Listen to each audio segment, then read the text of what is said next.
What's up, YouTube?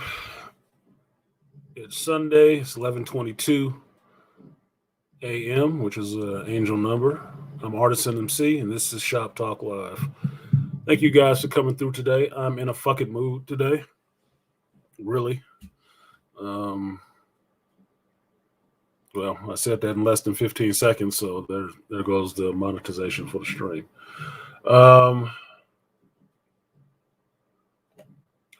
Trying to get this video finished. It's there.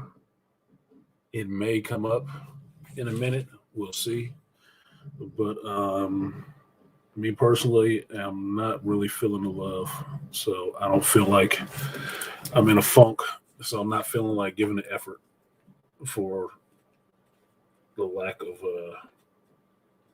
love and support. It's feeling like wasted efforts for the most part. And now the Cash App wants to crash every time.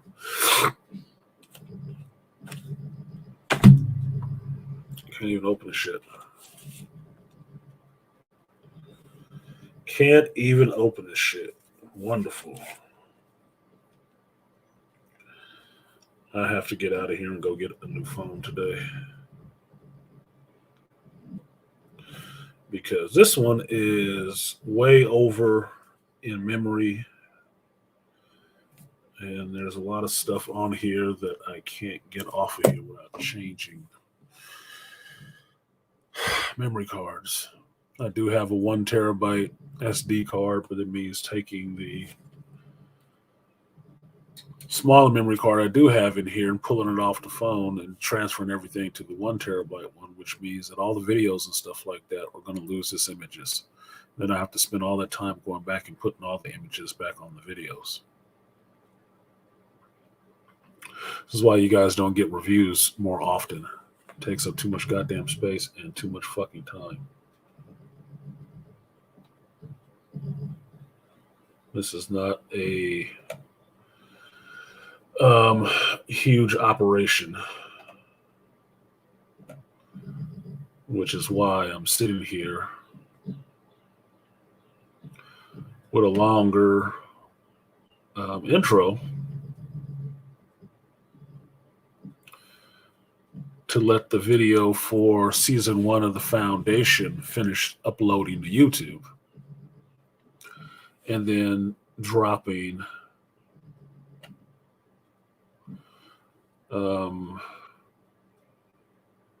season 2 video in so I can edit that and get that put up. No joy.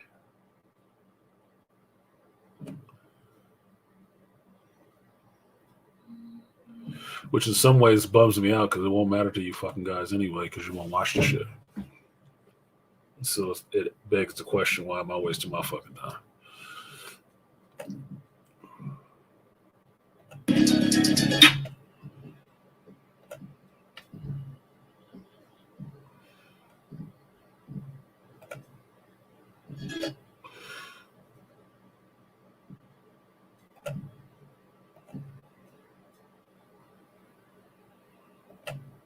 All right. So I would say like, share, subscribe, support the stream if you feel so inclined. But if you don't know to do that shit showing up in YouTube and black YouTube at that, then you're just not paying fucking attention.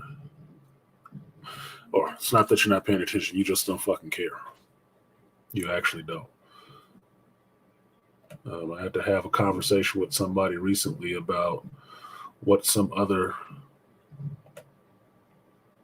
fucking reviewer geek had to say, and I was really questioning the fact, why the fuck are you mentioning their shit to me? Are you mentioning my shit to them? I don't want to debate what the fuck that motherfucker said. Debate it with him. Why do you care what my opinion is on some other reviewer saying? Because you have to ask the question. Are you asking them that question about me? No, I can see the numbers. I know it's not. So why the fuck do I care about what the hell they say? Now, I may be a sub to theirs. You never know. I may have listened to their content too. But if I had something to say about this shit, I would have engaged it with them, not third party. That is not how I fucking roll. And that is really shitty in a way to do. It's like somebody telling you about how good the bread is at another bakery and you own a whole bakery and they hang out in your spot all the time.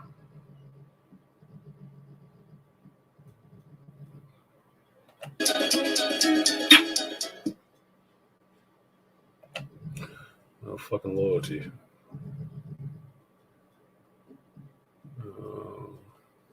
Okay, so now I can actually save that. What up, BTM? I see you in here. This is Foundation 2.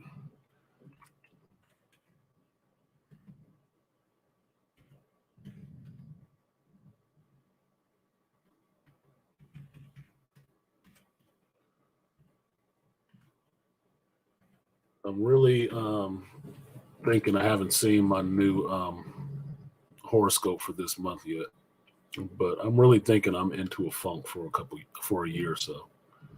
I'm going to be in a really fucked up place for about a year because I'm really finding myself resentful, pretty hardcore resentful. And maybe it's just my scorpionic fucking mood. Fuck, I don't remember when I recorded this. Fuck.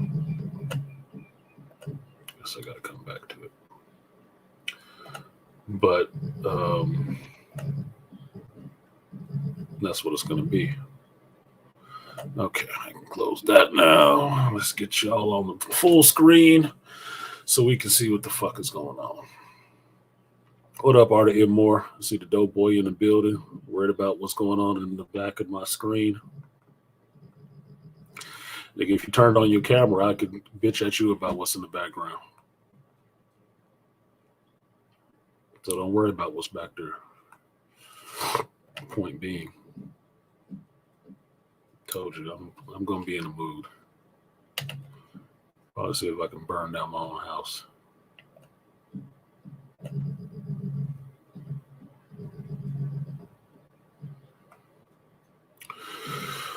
I guess I'll let y'all keep getting y'all hellos and goodbyes out the way. And then maybe we'll get to talking about something of some relevance.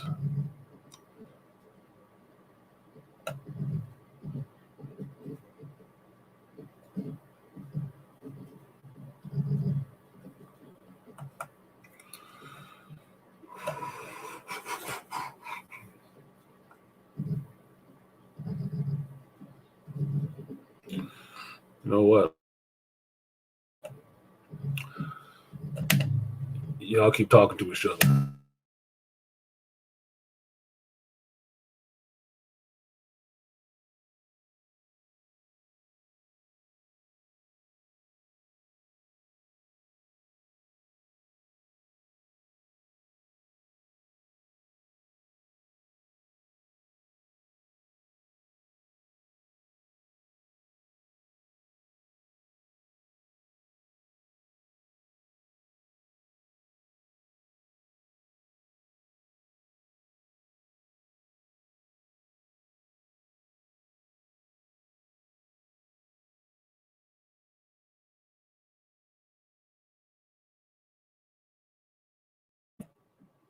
What up, y'all? Herb? Oh, look at that. Somebody came through to say hi to me. What's good with you, Herb? I was out in the city yesterday. I didn't get a chance to hang out with JT. I did it kind of spontaneously. Had a little date, so to speak. Met somebody new. And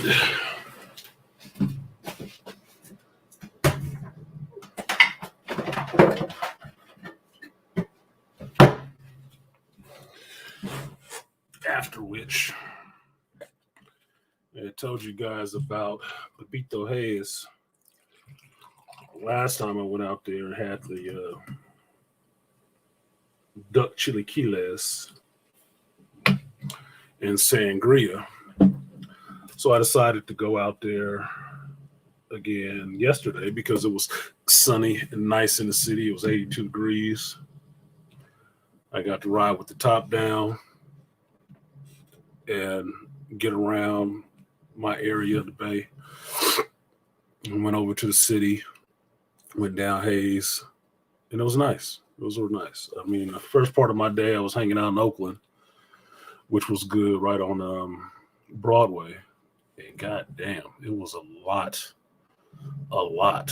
It looked like a damn camel toe convention going on out there. I must have been near a gym because there was two things that lets me know I was probably near a gym.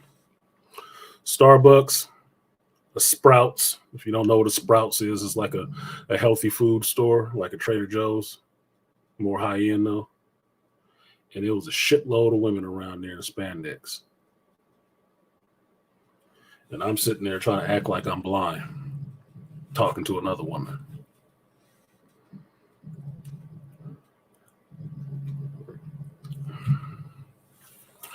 Joe Herb doing home repair, huh? Mm-hmm.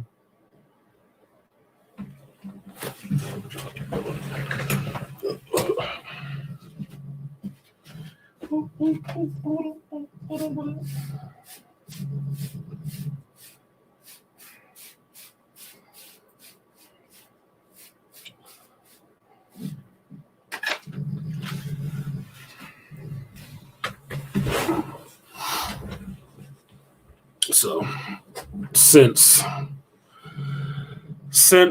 it was so nice in Oakland, and there was a little bit too much police action going on at that Starbucks, so I pushed it on out of Oakland. But it was something everybody down in Oakland. Oakland has legitimately been gentrified, especially around the hospital, around Peel Hill. For y'all from the Bay, know what the hell I'm talking about. For y'all not from the Bay, get fucking educated. You're stupid and slow.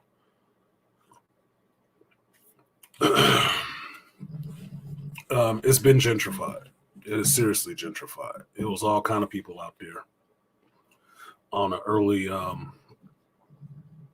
day in a bright sunny day in Oakland.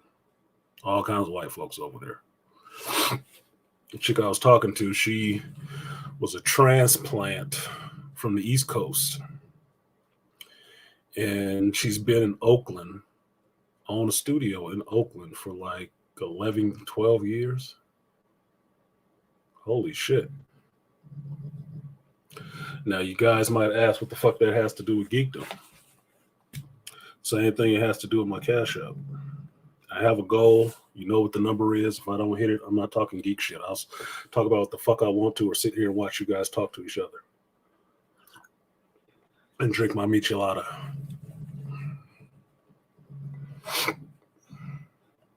And quit taking advantage of my ass. Or I'll stop letting you take advantage of me and my time.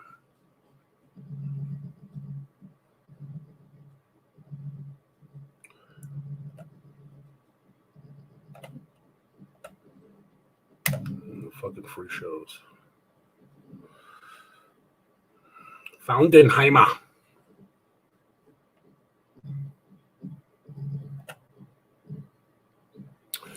I gotta do this on my phone. I can't do this right now because it will slow down the stream. So, getting out to San Francisco, disappointingly, it was nice. It was sunny, beautiful. A lot of women out, which is nice. A lot of ignorant women out too, which was not so nice. I got to Pepito Hayes. I had the same waitress that I had the last time. She didn't remember me, but I remember her because she sold me on that damn chilaquiles, and I was appreciative of that shit. So I came back to bring her money again. One trip, one visit. She was polite and nice to me. Hooked me up with something I really liked. I paid her. I came back to pay her again for that shit. What up, JT? I wasn't just the only black person at the barbecue, but at the park. Really? In Golden Gate Park? Crazy. I was over on Hayes, so I wasn't that far away from you, but I felt like the only brother down there. I did. There was some loud ass black chicks over there too, but big ass and short skirts and loud attitudes and mouth don't entice me at all. I want to throw my fucking sangria in her face, fucking up my meal. And I thought about you. I thought about something too, JT, when I was leaving there. I was thinking about you. As much as you know about Asian culture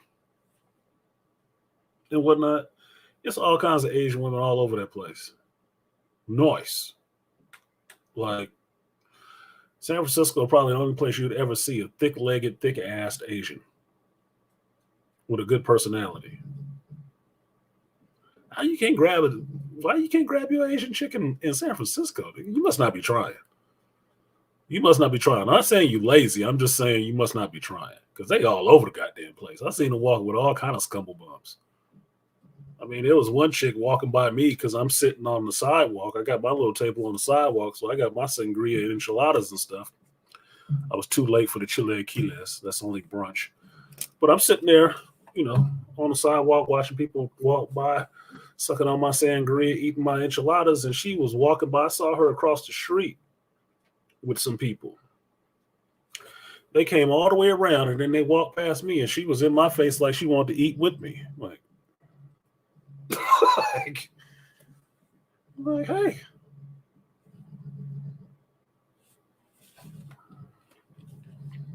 Sit down. There's an empty chair.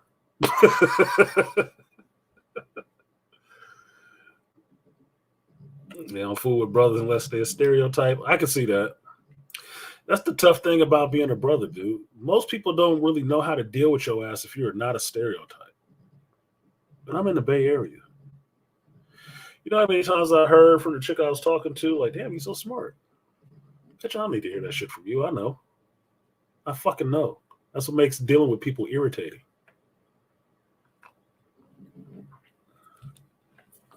Because I'm smart enough to know this shit is condescending. That all of a sudden I broke a stereotype in your mind of what a black male is supposed to be. Which is stupid, apparently. Just a bunch of muscles and a walking hard on.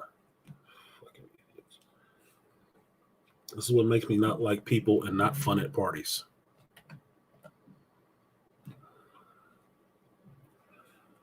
But it is what the fuck it is. Dude, it's not like it's some part of life that you're about to change. That is not about to happen. They can know that individually that you are a different person, but they will not know that universally, holistically, for most black men. They won't. Because a lot of motherfucking black men want to fall into that stereotype because it benefits them. Yeah, I fucking said it.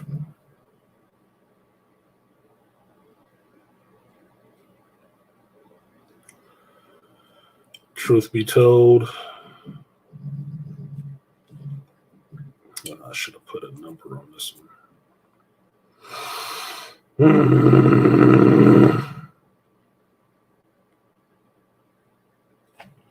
Should have put a fucking number on it.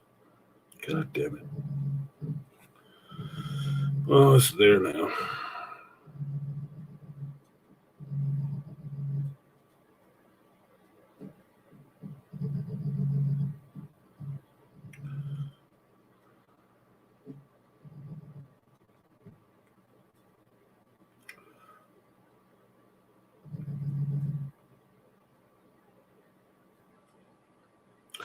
So, sitting out there at the spot, I fucking enjoyed it. I set this shit as an instant premiere and gave y'all a choice. Keep listening to me bitching at you, or fuck on. Here we go. Set that as a premiere. There we go. Now I can work on number 2.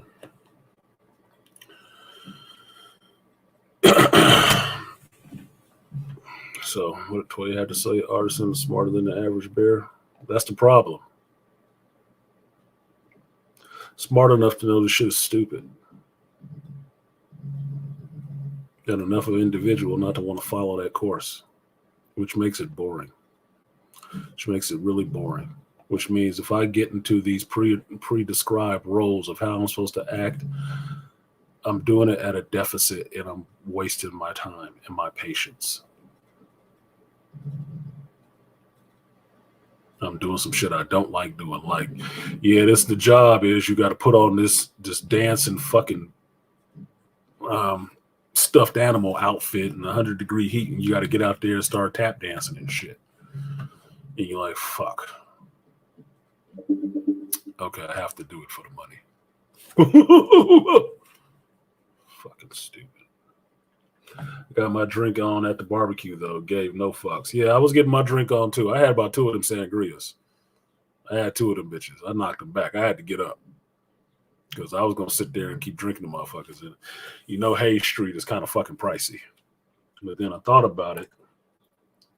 Something subconsciously I did Friday night when I was fucking tired and looking forward to the fact that I had a weekend. I had something to do Saturday, but I had a weekend. I went to the store and I got me some drink.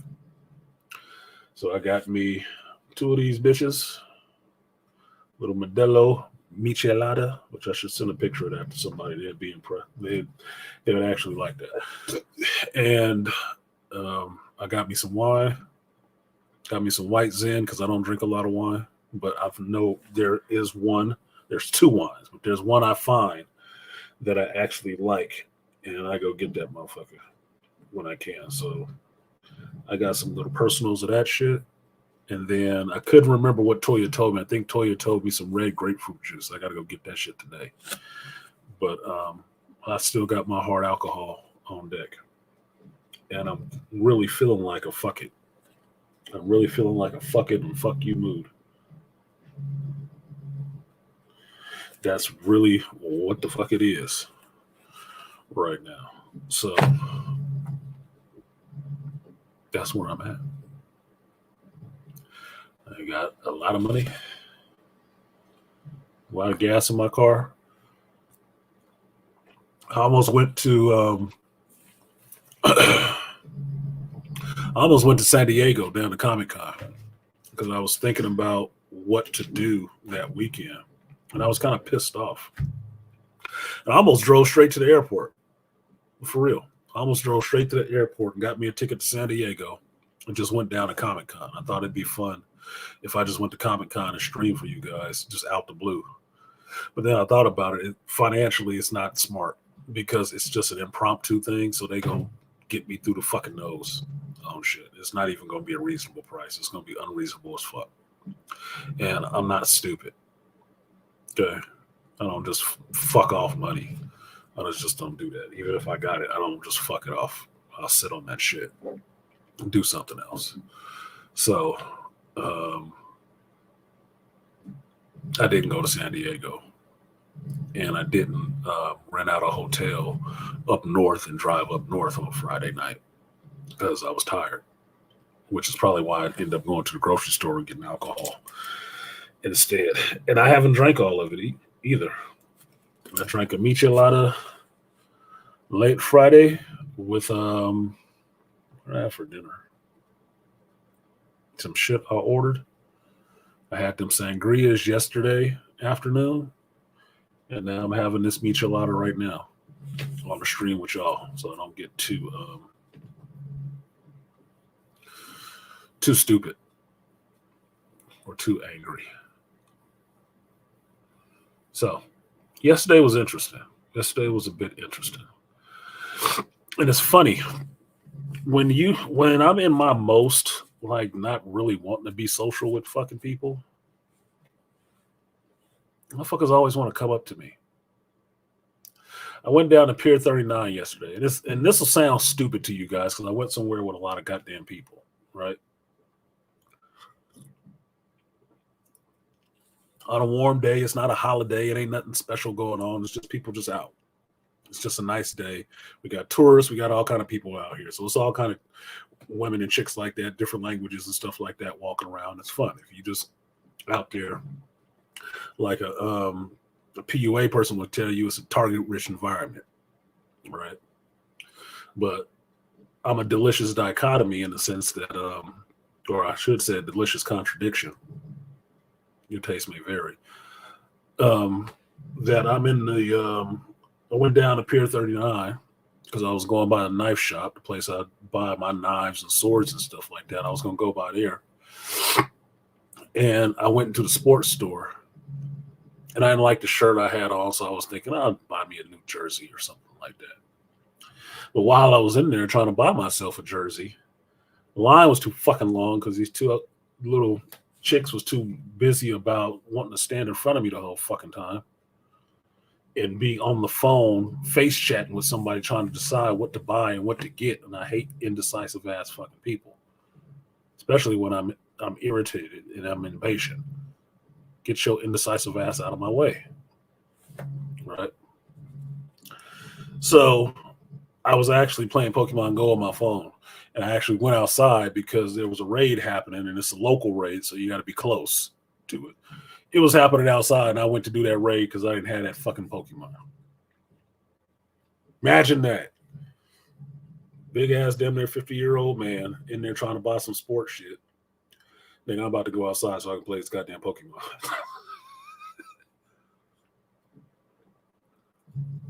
Can you say I'm an old geek? So what I did was, I'm on the upper deck. If you ever come to Pier 39, you'll see it. Like right when you walk in the front, there's this big deck structure around the top of it. And I was up on the right side. And you'll see an escalator that goes up to this decked area. Spot I went to, nobody was there. Absolutely nobody was there. That is why I picked the place. That's why I picked the spot to go stand in. Nobody was fucking there. It's right in front of the escalator, so nobody should be hanging around on the escalator coming up. And then these other two goofy asses were sitting on a bench over there, but they were a good, 3-4 feet away from me. So I could stand in this little corner where the awnings came together, where the rails come together, and just chill and be away from people. I even turned my back to the people passing below me because I didn't want to look at anybody. I'm sitting there on my phone doing my shit. And all of a sudden, within 5-10 minutes of me standing there is some dude standing in my fucking bubble talking. And now it wasn't just him. It was 4 other motherfuckers. And I'm like, are you fucking kidding me? It's a family. And this is no slight to them, but they were kind of Arab people. Maybe Pakistani, right? We get all types down here in California, so it don't fucking matter, right? You just say that to be specific so you know who you're fucking talking about. Other than the fact of just saying, I had these 5 fucking assholes and they little ass kids standing in front of me. The damn kid is sitting there walking in on and around me like I'm fucking invisible. The father was there and crouching on me like he about to touch me. And I'm like, God damn it. All this fucking space on this platform and you standing in the 3 feet under me? I was heated, nigga. I was heated.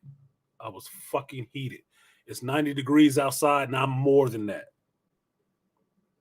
I'm just trying to play my fucking game and be away from people. This motherfucker came and stood right up on me. And then the kid went, Look.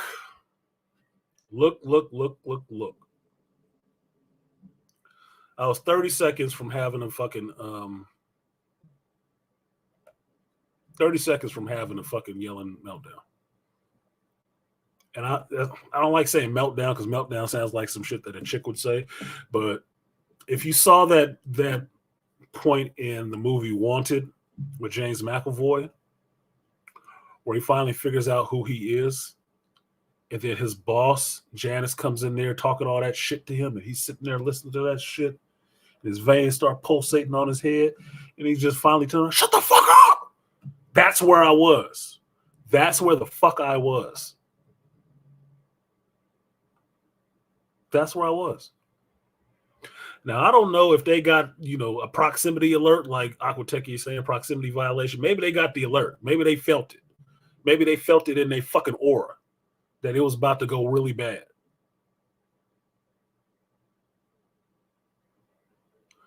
Looked over at the dad. Now, I was standing there like this on my fucking phone. And I looked over at his ass like this. That motherfucker started moving everybody on.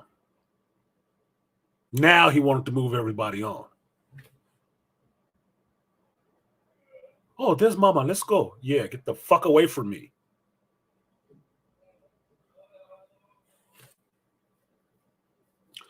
Why the fuck would you crowd you and 5 other people into the 3 feet in front of an escalator coming up? That's not even someplace where you're supposed to be fucking standing. But that's what kept happening. And I noticed this a lot being black out in public. People always are interested in what the fuck you're doing. Always. There is never a time you can just be in the world with people not being fucking nosy about what the fuck you doing.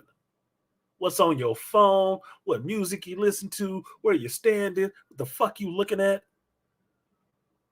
Look, try this sometime if you ain't got shit else to do you want to see. Go into a store and just start looking at something. Nothing that you're fucking interested in whatsoever. Nothing. Just stand there and look at it, touch it, turn around and stuff like that. Stand there for a minute like you're thinking about it, put it back, then walk away. Give it a little look, but then walk away. I bet you in less than 2 minutes, somebody will come up there and want to touch that. They got to see what the fuck it was. They got to see what you were looking at. They can't resist. And it's not just them folks. It's all of them.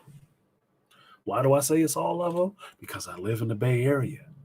And I'm dealing with a lot more people than just fucking white folks. All of them. They can't help but trying to be around you. Even when you want to be away from them.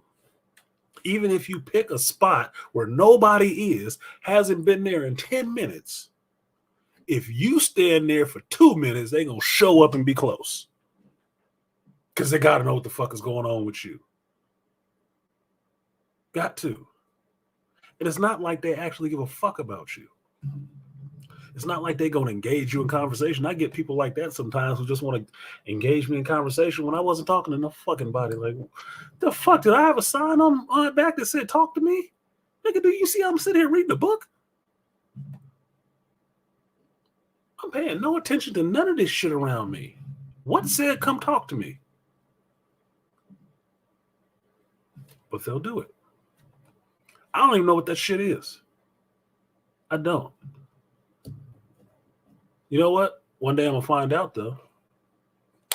Because I figured out what I was going to do is that I had a 50 year, not 50 year. I had a plan for what I was supposed to be at 50. 50, I was supposed to have my doctorate in psychology. I was supposed to have my doctorate in psychology by 50. 50 is coming up hard and fast. So it was a 5-year plan and it got derailed at least twice. So I'll be 50 this year. In a couple months, I will not have my doctorate. But fate has shined a light on me. How? My last corporate job I was at, they would actually pay 100% of your degree to get your higher degree if it was something they can use. The doctorate I was going to get in psychology, which is industrial organizational psychology, they paid for because it's corporate psychology. They paid for that 100%. That's why I was working so hard at that job. That's why I was moving up so hard at that job. Outside of my natural ability to not want to be sitting at the bottom rung, hanging out for fucking ever. Bubble's supposed to rise, right? thanks to my district manager at that time, he was intimidated by that shit, and he found a way to get my ass out of there, even though I was the exemplary example of a black man in corporate leadership. He made sure he got my ass out of there. I must have been Martin Luther King or some shit. He gonna make these niggas see. Oh, he gotta go. He might be my boss one day. I wouldn't want to be your fucking boss. I'm trying to go work a corporate in Atlanta. I ain't trying to be here, nigga. I got bigger aspirations. I've been fucking around with this little piddly shit forever.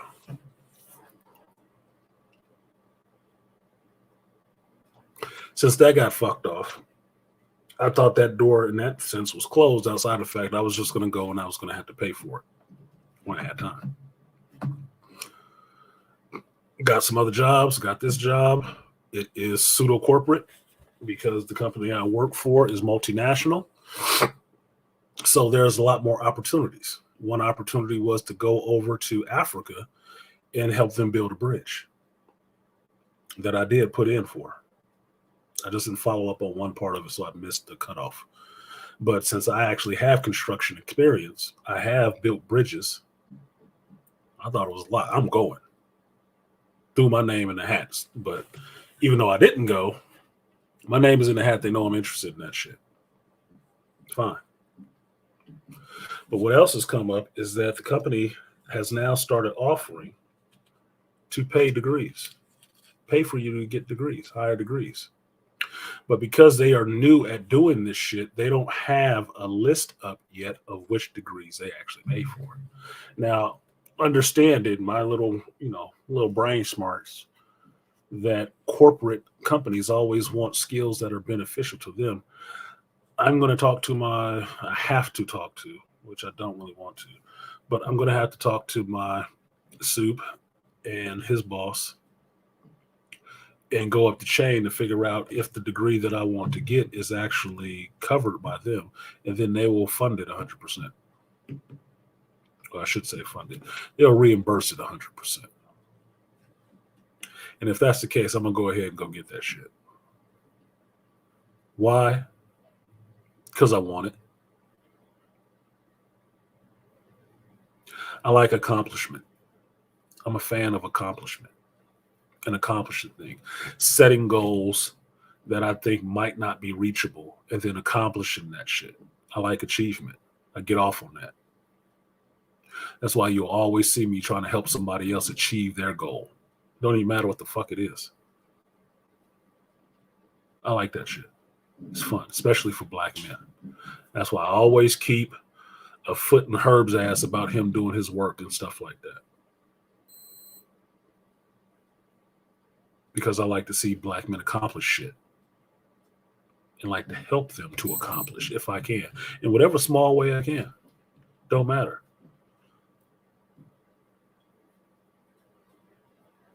It's important for black men to set goals and achieve them, to at least work towards them and find support from people who actually want to support them in achieving it.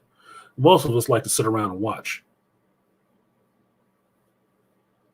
I just take a more proactive approach. I'm not, what's that term that they had back in slavery? A fucking porch monkey. I'm not going to sit around and watch you work and not help you in any sense. I'm not going to do that. I'm going to jump in and try to help you get it done. Because I want to see you accomplish this goal rather than wait to see if you fucking fail at it. So I can say, I didn't think he could do it. Fuck that.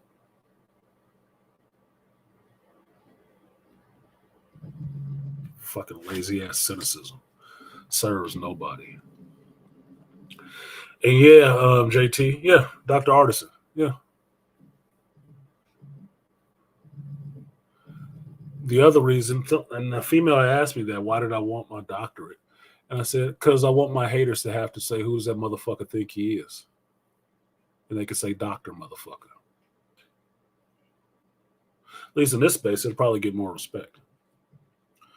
And financially, it does have a dollar amount attached to it. That's what some of these titles actually mean. It's like saying the difference between you got a truck and you got a truck with an extended cab. The extended cab actually has a number amount attached to that, $15,000, or excuse me, $1,500. At least that's what it used to be. It's probably more than that now, given inflation, adjusted for inflation. That you could just add that on to the price of the truck when you look at a truck and say, man, I like this truck. Does it come with an extended cab? Yes. For added bonus. You pay that extra, you get that extra. You don't pay that extra, you don't get that extra.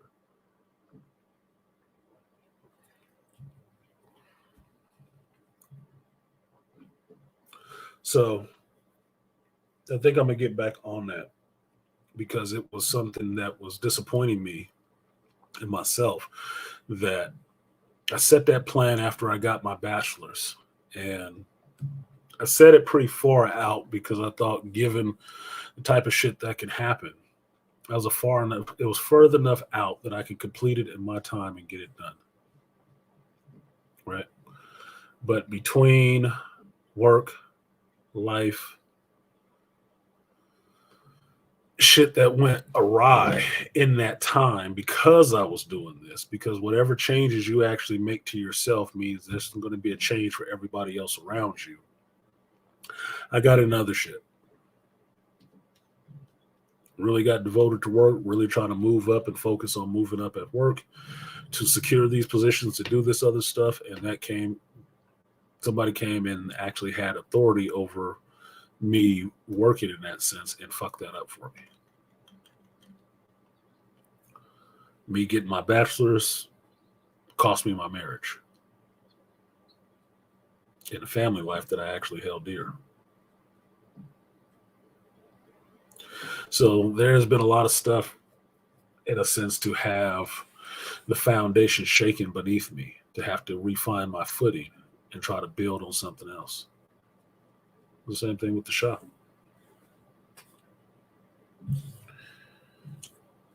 I got that place with money I had earned in the 5 years I was at my corporate job, just sitting there. Just sitting there. I didn't have to do nothing but show up to work.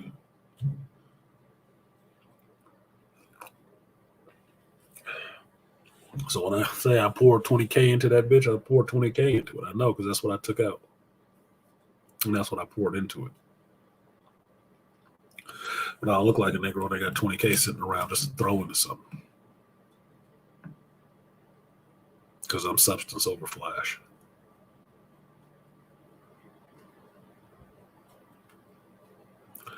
So the next thing that I will work on and get back to is actually pushing myself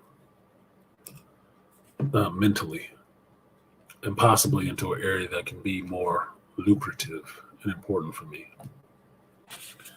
Because some of this other shit is just getting on my nerves. It's irritating because it will not change. It will not grow up. It will not mature.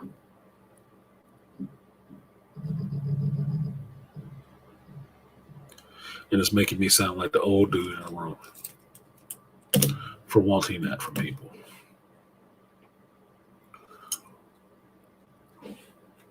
And in some ways, I'm sick of people trying to short stall my success, or forestall it, I should say.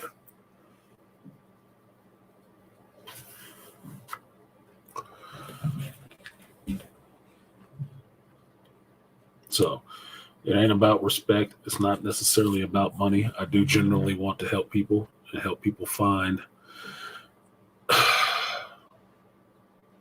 in Lincoln Park, Chester Bennington way, find that place where they belong. And in this field, there's not enough of our voices there, of black male heterosexual voices there. What's the difference between me being one out of many there than any place else? No difference at all. The only difference is if I actually achieve that shit, they will hit that dichotomy of they respect this, but they have to respect this person a little bit too that they don't actually want to respect. Let them fuck with that. Let them figure it the fuck out. I'm on to the next thing I'm trying to accomplish. The next mountaintop I seek to climb. Because despite what most young people think, 50 is not necessarily old. 80 is old. I'm not 80. I'm 50. Or about to be. I saw an Instagram video today about Dr. Dre talking about how anybody talking about hip hop is garbage or something like that now sounds like somebody's grandfather. And he said his point was that hip hop is evolving. Yes, he agrees there's some stuff that he don't listen to now either. He doesn't, but that's what hip hop is. It's ever evolving. But if, and this is where I really agree with him because I've said it before in this space about geek properties and shit like that, instead of sitting around and bitching about it forever, though they're making shit, this is no good, this is no good, this is no good. Here's the solution. Why don't you start writing this shit? If you can do better, do it. And he pretty much said the same fucking thing. That if you have the talent and you have the strength, it takes both, to do it, why don't you put something out there better? So you can turn all of this shit around. But that's the thing. That's hip hop is a product of the black community. And the black community most of the time likes to sit around and watch and bitch. Not actually get active and do anything about it. And he was right. I agreed with him at one point. I agreed with him. You do need to be active.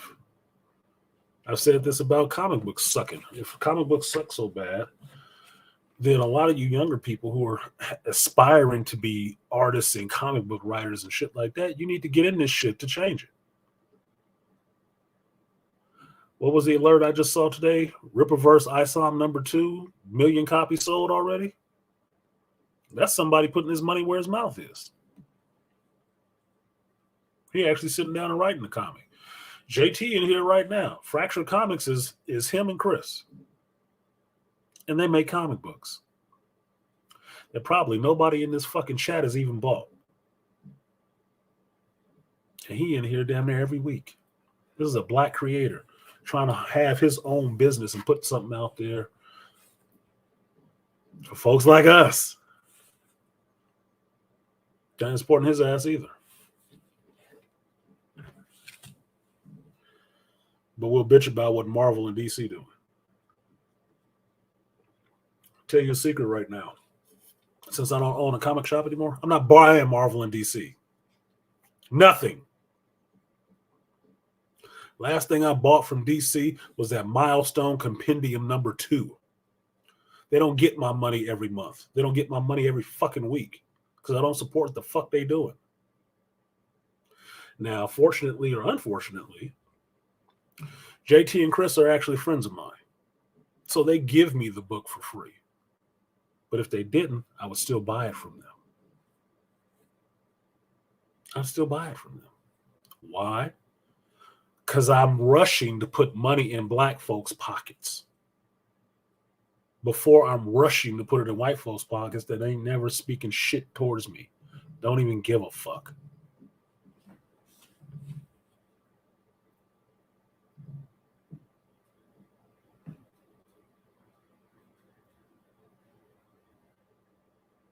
Let that sink in.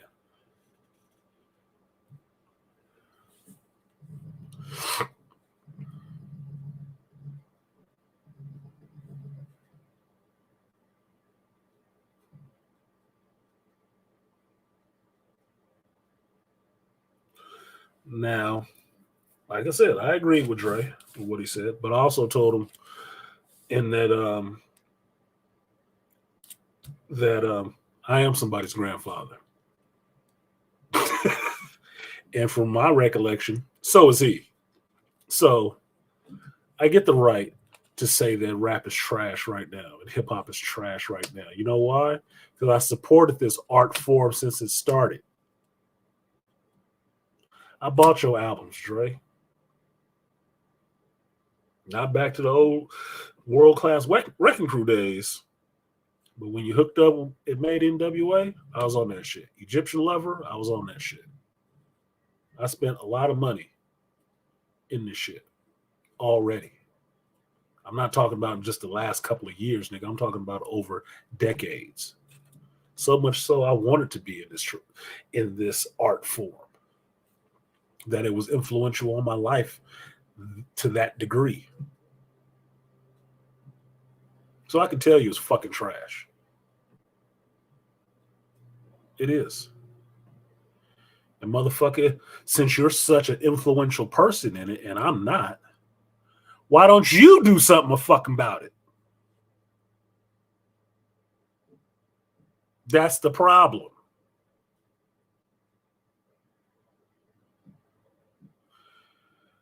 Artisan MC taking a stand and said, I'm not buying none of this hip hop shit until it gets better. Don't mean shit. Don't mean shit. Because most people, even on YouTube, like, who the fuck is Artisan MC? Right? But if Dr. Dre says, you know what?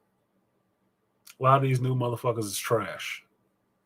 I'm not making any beats for these folks. I wouldn't play it. And I'm a DJ. That would actually mean something. That would actually have some resonance. That would actually be a use of this influence. But see, here's the trick bag with Dr. Dre saying that shit. Can't really say it, can he? You know why? It's part of NWA. He helped bring gangster rap into this shit. And then after that, he helped bring in the weed and the drug culture into it too. The chronic. Now, I can say that because I was there when this shit started. And I can see people going from listening and wearing colorful clothes and wanting to dance and spit to chicks and stuff like that to now everybody need a Raiders hat and just want to wear black. I can remember when they was getting into that, but then it became everything about smoking weed. I remember those shifts in the art form, in the culture, and I know where it came from. This is, like the Dog Pound said in the beginning, reality. This is the reality. This is the fruit of the seeds that you planted. Because Angry Man had a point last week when he was talking, and he was bitching about Glorilla and all the rest of these bitches out there doing hoe rap. Yeah, I can remember that shit. Yeah, I can agree that shit is trash. I can. And yes, there's some 24, 25-year-old single mama with some kids out there twerking to that shit and playing it right in front of her damn kids. Yes. And wasn't talking about just some black chick.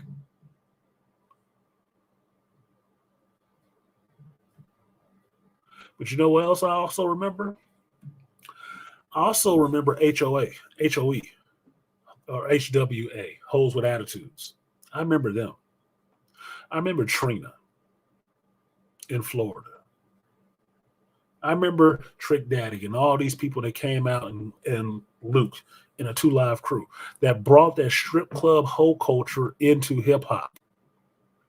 And it sold pretty good for a while. Even Sir Mix-a-Lot ass with his Baby Got Back and Put It on the Glass. Them was hoes. Strippers. It was good to make money off of. Why do you think they would stop doing it? Why would they? I remember Lil' Kim being a good spitter in Junior Mafia. but got her own album and had to start doing most sexual shit. Yep, BWP, that's another one. Bitches with Problems. I remember those motherfuckers. Who was supporting them? Wasn't it Easy and Dre?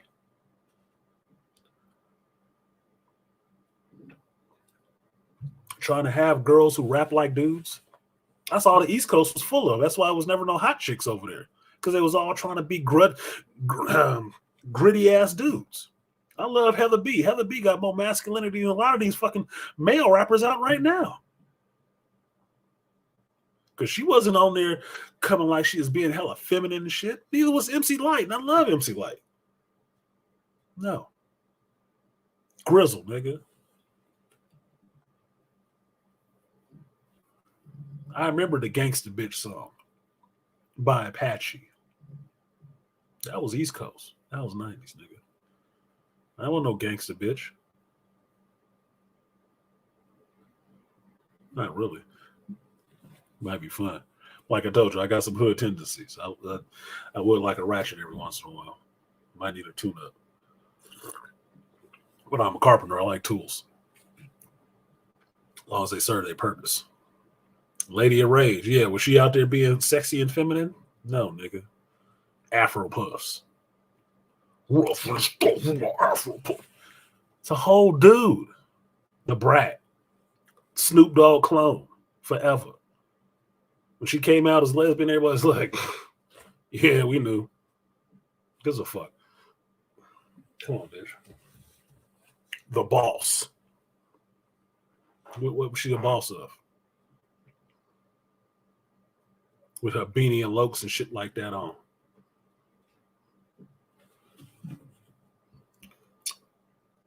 But chicks like Adina Howard? No, that wasn't a rapper. But that was some slutty shit.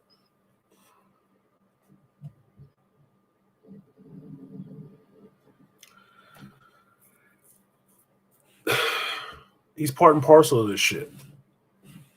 He's been one of the ones influencing it in this direction. So yeah, it looks kind of stupid for him to get, 10 miles down the road and say some shit like, yeah, well, man, I can't really say it's okay. But it is what it is. It's just evolving, man. No. Hip hop is devolving. It is not evolving. Evolution means you get to a higher state, right? Just like animals. 1 cell organism goes bigger. 2 cells, 4 cells. That's evolution, right? You get better. Excuse me. You adapt to the environment so you can thrive and survive in the environment. That is evolution. If you start going backwards to where you would have people like a Chuck D, KRS-One, Paris, Intelligent Hoodlum, Common, people who are really articulate and smart in their raps, most of them have actually been to fucking college and trying to actually teach their people with this shit. To motherfuckers who only make sound effects, don't even write rhymes, just make sounds and one little catchy tune after another. Little skittlehead motherfuckers. No. That is not an evolution. That's a de-evolution. And not in the cool way. No. That's devolving. Devolving, not evolving. Devolving.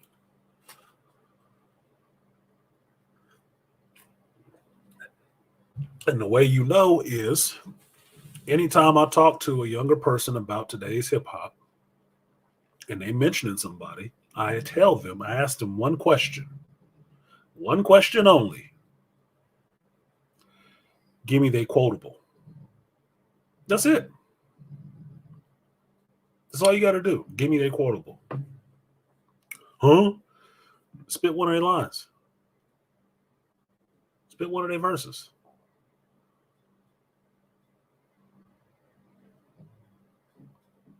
They can't do it. You know why? They heard music, they heard sounds, they weren't listening to a fucking thing. And what they would listen to if they heard it was nothing worth actually repeating. If you ask me that shit, I give you this. Peep what I say every day. The sun sets just like clockwork. To put the Glock to work and putting bodies and stand still, man, it kills me. Taking a life is like taking a shit. Hit or miss. Niggas are playing God trying to rob and steal. That's why you gotta guard your grill. Like a barbecue was them harming you is just like horny bees swarming you. Vocally arming you was my responsibility is killing me. Thinking about shit. That's Outkast. That's Andre 3000. That shit is from the 90s, nigga. Name one person spitting a verse like that. One. And I'll just say this out the bat. I take J. Cole, Kendrick, Logic, M off that list because they already improved it to me. Go. Shout out to the Hurricane.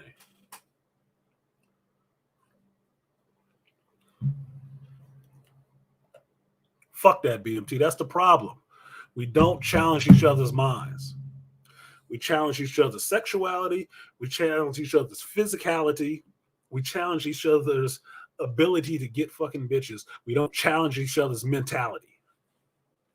Never. That's the fucking problem. That's the goddamn problem. If your ass is born in China right now, they'd be challenging your fucking mentality. That's why they gonna be running the world next. They don't give a shit about how much pussy you get. They don't. They don't give a fuck if you happy or not, nigga. They give a fuck about the plan for this culture and this society to go forward and making sure their plans and objectives are fucking achieved. You get on board or you can be enemy of the state. Plain and simple. You better take your ass to America because you're going to get on board over here.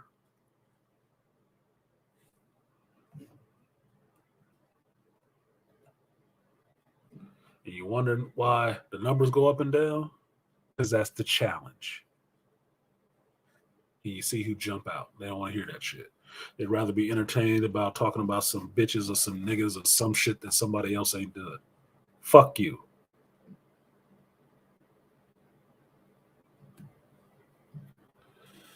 You also didn't pay for that shit, nigga.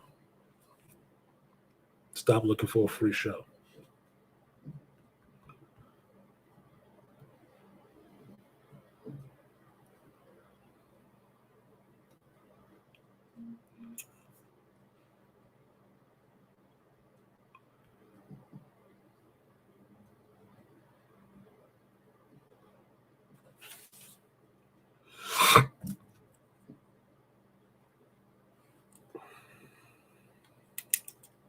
Oh, this shit finally worked.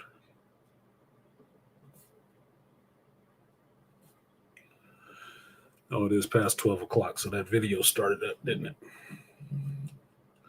I can be wrong. Fuck it. It is what it is.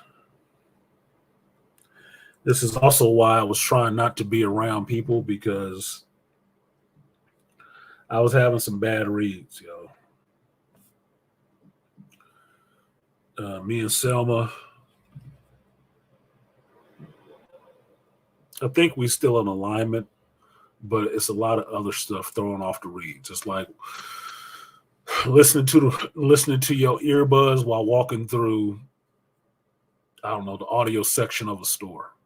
You can't really hear what you listen to, even though it's clearly in your ears. There's too much noise around you. You can't tune in what you're actually trying to listen to.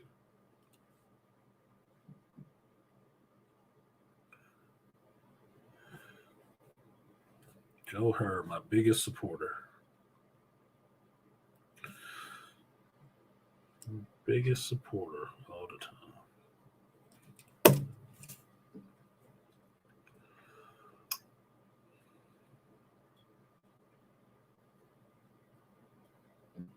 Who the fuck is this Meow Wolf?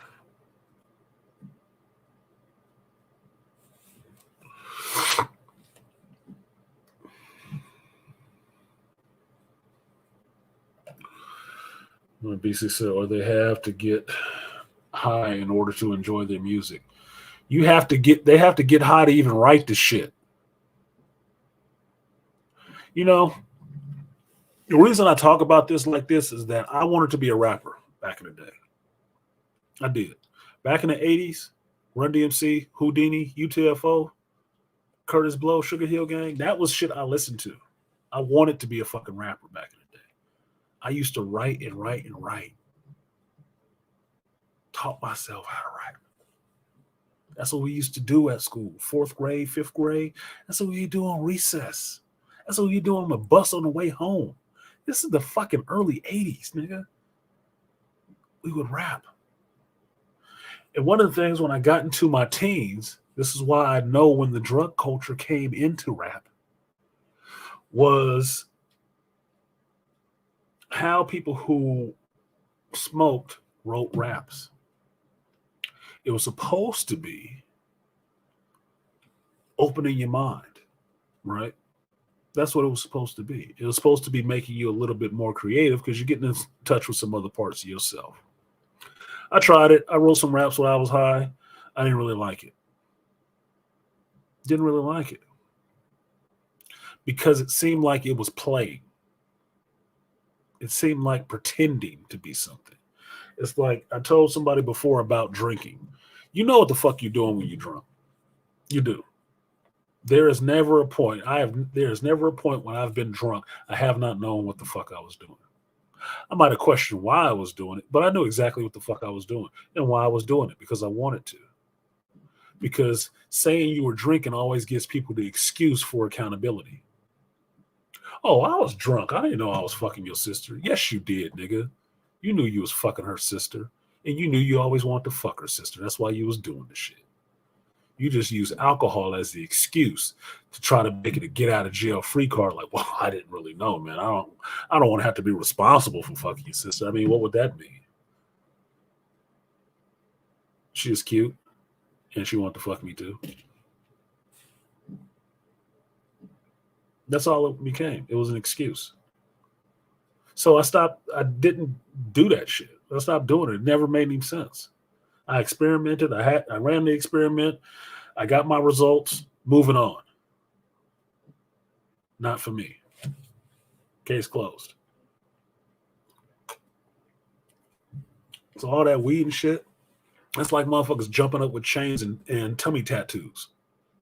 Because I remember when that came in too.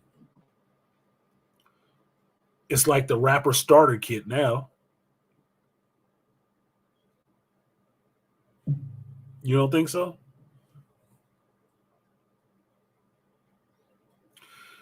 Name the motherfucker who had a tummy tattoo that was a rapper before Tupac. Go. Shout out to Edward Anderson.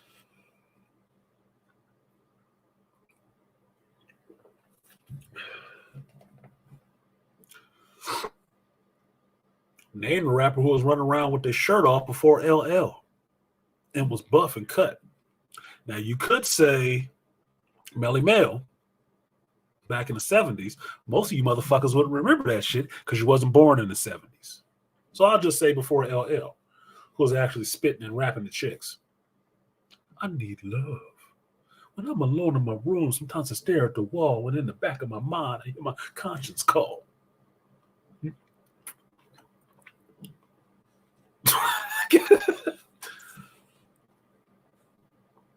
This is the shit that goes when old folks die. All that knowledge of seeing these things happen.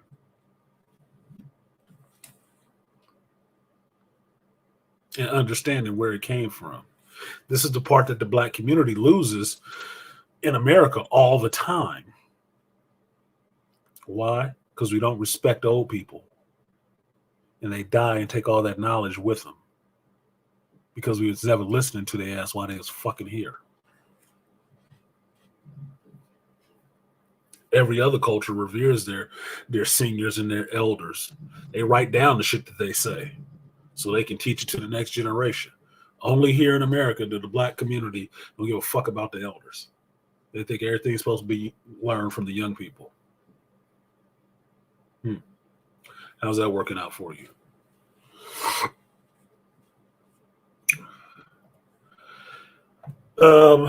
Honestly, BMT, it's not hard to rap without cursing. Cursing in a rap is a crutch. It is. It's an easy rhyming word. It's an easy punctuation to a sentence. You to jump to the next thought. If you have a grasp of language, you can do that pretty easily, because a whole lot of us, do our code switching and go to work and speak in whole sentences and dialogues and everything without cursing at all.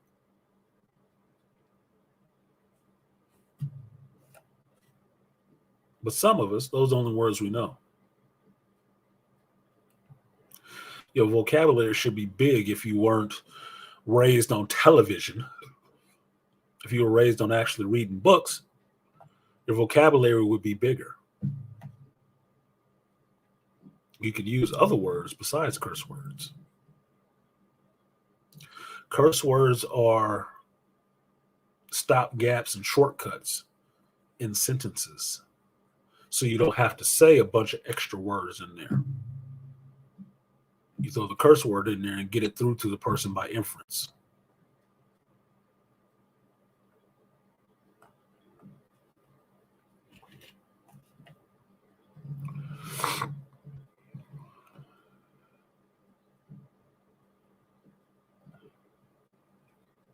It actually slowed me down when I rapped. Good. It's all in your delivery, what you have to say. I enjoy hip-hop artists like Talib and Mos Def.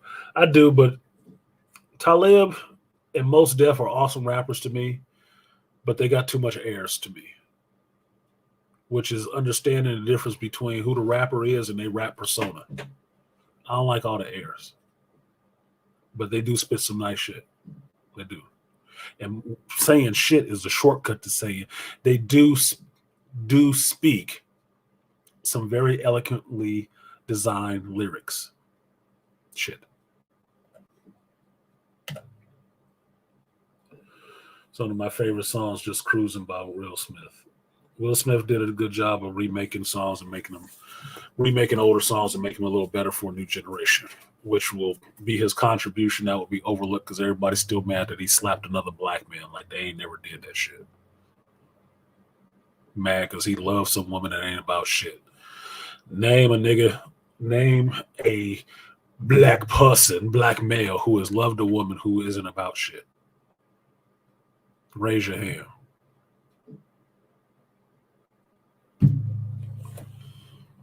Let he without it cast the first stone. Don't worry, I'm not worried about getting hit in the head.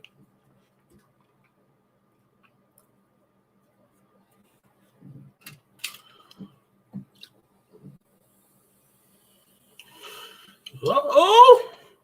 I know what that means. Ballad of a Dead Soldier. Ballad of a Dead Soldier.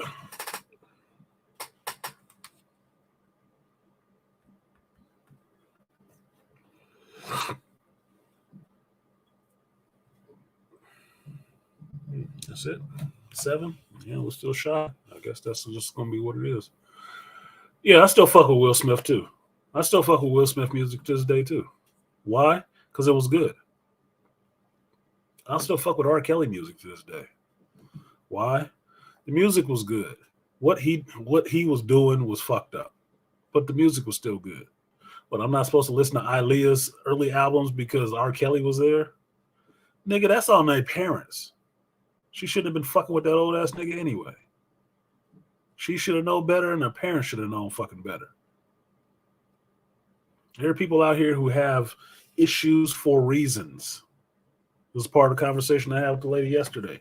People have issues for reasons. Now, you can actually get them some fucking help for their issues, or you can enable their issues. Somebody who obviously wants to hit on your young ass daughter should not be somebody you're supportive of hitting on your young ass daughter because they got money. The fuck is wrong with you? Doesn't take away from his genius in making music. Doesn't take away from that. It queers it in a sense, but it doesn't take away from it because he can still do both.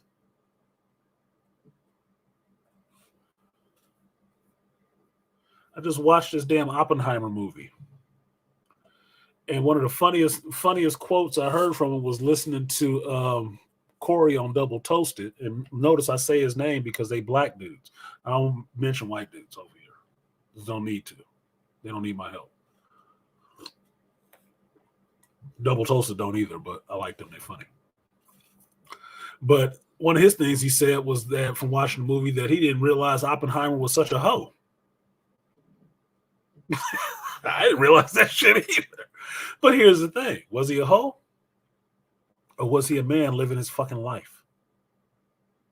And getting into situations and matters and issues of his heart and his mind that everybody wouldn't fucking agree with. But it still happened. It was still his life. Yes, he created this atomic bomb. And yes, he was fucking that bitch on the side too. Yeah, two things can be true at the same time. Her fucking him didn't take away from his genius, didn't take away from his vision. Kind of could have fucked up his marriage, but it is what the fuck it is. These are human beings having a human life. They ain't angels. And they ain't devils. They people out here doing the best they can with what they fucking working with. I actually appreciated that part. I thought it was a little much for the movie to throw in there because I didn't read the book and I have the book on order, so it's coming. Excuse me. But I thought it was really interesting to put that in there because it showed that this is a vastly complex person. And that while dealing with all this stress about all this other stuff, about this war and building this device, and we don't want the Russians to get it, we got to stop the Germans, all this other goofy ass shit going on. His heart and his mind is still about, well, I do love this woman. I have always loved this woman. And she was in trouble, so I went to her. And yeah, when I went to her, I fucked her stupid. She probably did the same to me too, but I had to tell her we couldn't keep doing this. I just had to have that realization, that post-coital realization, like, we can't keep doing this. We really can't keep doing this. That made him human. That made him and her both human to me. Because it wasn't perfect. Yes, they can do great things. But nobody who does great things is actually perfect. They're actually flawed in some ways. Because everybody is flawed and broken in some way. You either see it or you don't see it, but they still broken, nigga.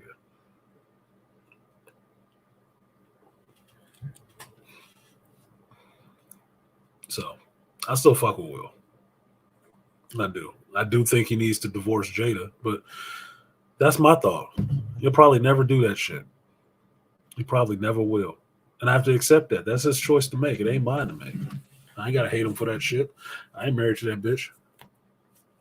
But if she horny again, let me know.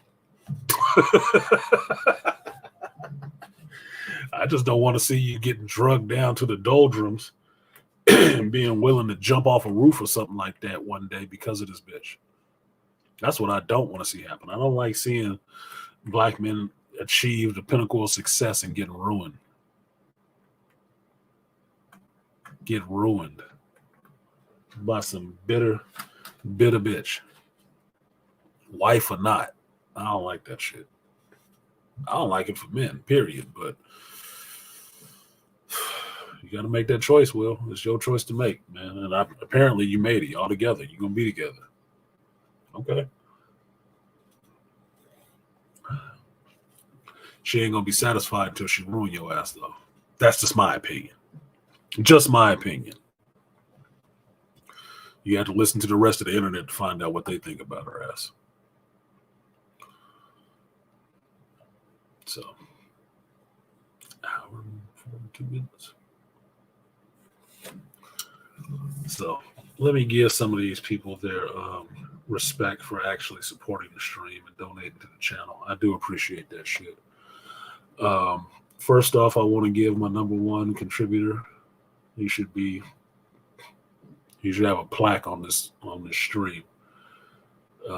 Shout out to my boy Joe Herb. Appreciate you, Joe Herb. You have always been one of my strongest supporters, and I do appreciate that.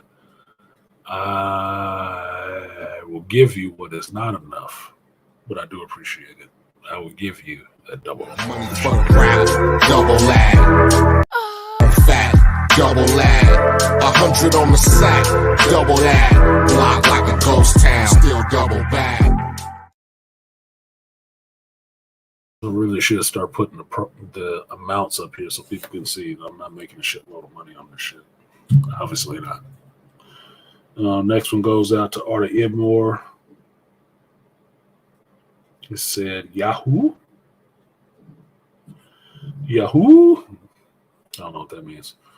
But appreciate you, Art. I will give you a 3B salute. Appreciate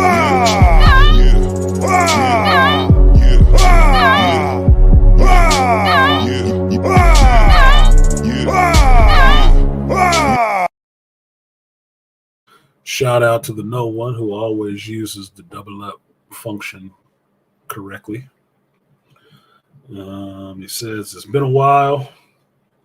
It's been a while since you. It has been a while because you didn't donate like that. Appreciate you, no one. I will give you that 3B salute.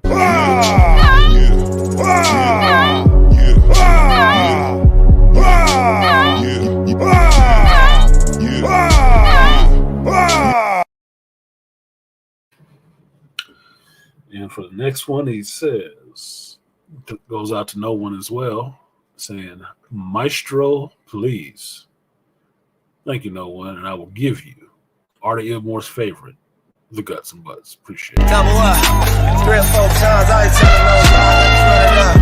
Never let a hard time on the was. Shout out to the Beastly Nerd coming through with the stars and garters. And I just heard something recently, Beastly, that BGS sent me a video on this woman who worked with Carl Jung, and she was talking about the animus in females. And she was relaying, I was partly listening at this point, but she was relaying that Carl Jung had cursed before, and he said something that sounded like in another language. I want to say it was German or something like that. It sounded like stars and garters. Stars and garters. Or something like that. And it's supposed to be like, oh shit, or something like that. Or damn it, or something like that. It's supposed to be like a curse word. I thought that'd be interesting to fill you in on, but I have to go back and listen to it to see what she was actually saying. But it did sound like what Jung was saying was stars and garters, and that in translated into the other language, it's like a curse. So I thought that'd be fun. So appreciate you, Beastly, for supporting the stream. I will give you the guts and butts. Appreciate it. Double up, 3 or 4 times, I ain't telling no lies, run it up. Never let a hard time on the was. Get the Beastly for putting 10 on it. Shout out to Swift. He said for the Geek Sunday tribute. Appreciate you for passing the plate, paying his tithe. So I will give you 3B salute. Appreciate you.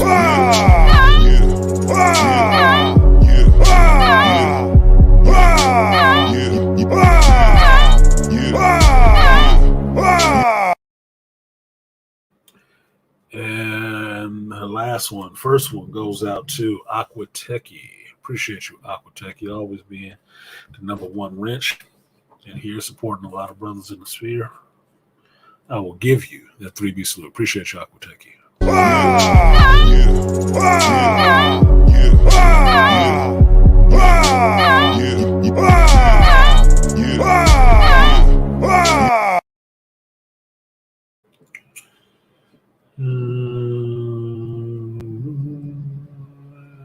That's it.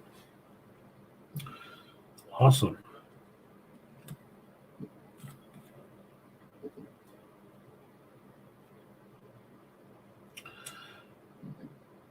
I think I'm doing my bid for making friends and influencing people. Or pissing off people, should be. Most true geniuses I have met are a little crazy or don't conform to social norms. So, A Beautiful Mind is a good example. I was thinking of A Beautiful Mind when I was watching this movie. That's exactly what I was thinking of. Russell Nash, A Beautiful Mind. The other one is, if you've seen it, you watch Dangerous Method with Keira Knightley and Michael Fassbender. And Michael Fassbender is playing Carl Jung. And then Viggo Mortensen is playing Sigmund Freud. And seeing what Jung was kind of into this dominance and stuff like that, and how he was working with this woman and having an affair with his patient. It happens with therapists. It happens with therapists. One of the psychological magazines I read, they usually go through that about how many people got lost their license and shit like that for fucking around with their patients, because it is something that can happen because you build this emotional bond with somebody, and sometimes they cannot untangle that. They do not know how to respect those boundaries. They don't. With so many women in the field right now, I wouldn't be surprised if a lot of them are fucking their patients. I wouldn't be surprised, because emotional boundaries is not something that I meet a lot of women know how to hold. That's why they can always go back to an ex or fuck around on a husband. Emotional boundaries get tripped really easy because they're emotional. So, but yeah, Beautiful Mind is a good example. And I would say most people have, their proclivities to doing shit. There's nobody walking on this ball of dirt who is completely saintly. I think Mother Teresa would have called somebody a bitch. I really do. Because you couldn't go that hard to the good unless you actually seen some evil, done some dirt. I just don't believe that. I just don't. And there's no way of disrespect to anybody to think that people would have done some grimy shit in their life. It's just a realization, like, everybody got some dirt on them, dude. Like, you're not levitating above the ground. You're here with us. If you were saintly, you wouldn't be here. You would have ascended. So get over yourself. Get some fucking grace. Well, it's 2 hours. I might as well shut it down because I still haven't got enough contributions to get into this shit. The number is 15 and I got 7. So I don't know why. Well, I don't actually care why. But why motherfuckers think they can show up and get info for free and fuck off without actually supporting. I don't know. Maybe it's me. Maybe it's personal. I would believe that if I didn't see bigger YouTubers than me still having to beat the fucking bushes until people and get people to fucking support.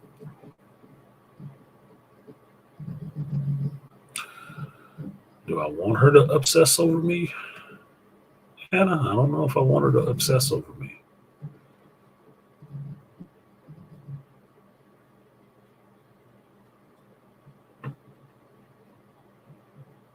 You got more views on this.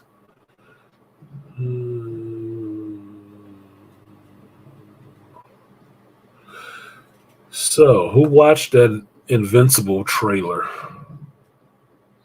Invincible Season 2 trailer. I had not watched that.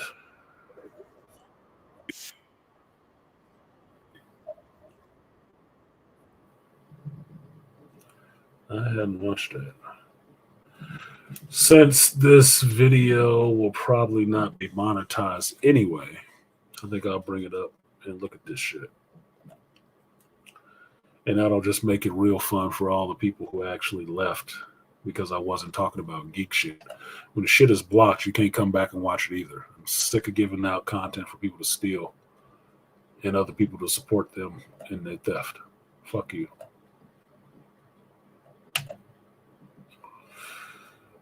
Don't worry. I got your back, homie. Let's see what this shit is. For some of you, it probably seemed like this day would never. Saw what I did there? See what I did there? See right when I started the video, what I did? I took my pointer over here to this little thumbs up button and clicked the like. They don't need my help. He got 194,000 likes. But I still clicked it because it ain't about what everybody else did. It's about what the fuck I do. And I like the video because I'm spending my time watching it. Ever come. Maybe you're even wondering if you're ready for this. For what comes next.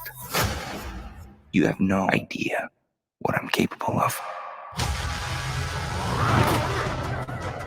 I didn't know who he was.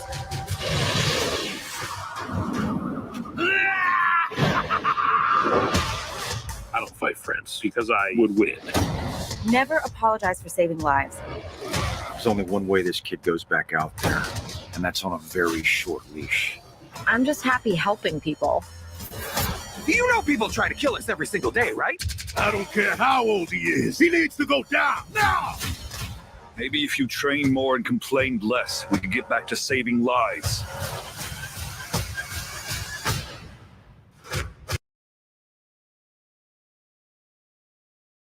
Oh, hold the fuck up. I saw the voice cast on that. Wait a second. Down now. Maybe if you trained more and complained less, we could get back to saving lives.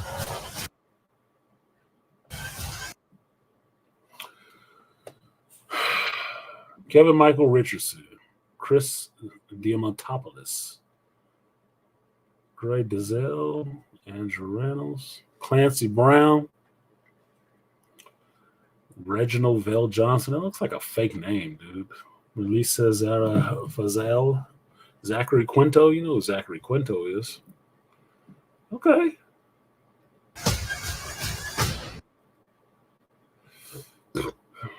Excuse me. Practice late. Gary Anthony Williams, Mark Hamill. Yeah. Nice voice cast. Make him pay for what he did to your world. Welcome, son of he who slayed my husband. I am a normal human superhero. I wish he was dead too, but not for your sake. Kill first, ask questions later. Wait a goddamn minute. Look at the people who are in this. Chloe Bennett, Quake from Agents of S.H.I.E.L.D., Rob Delaney, Luke McFarlane, Jay Farrell, Rhea Seahorn, Kerry Walgren, Chantel Van Zandt, Cliff Curtis.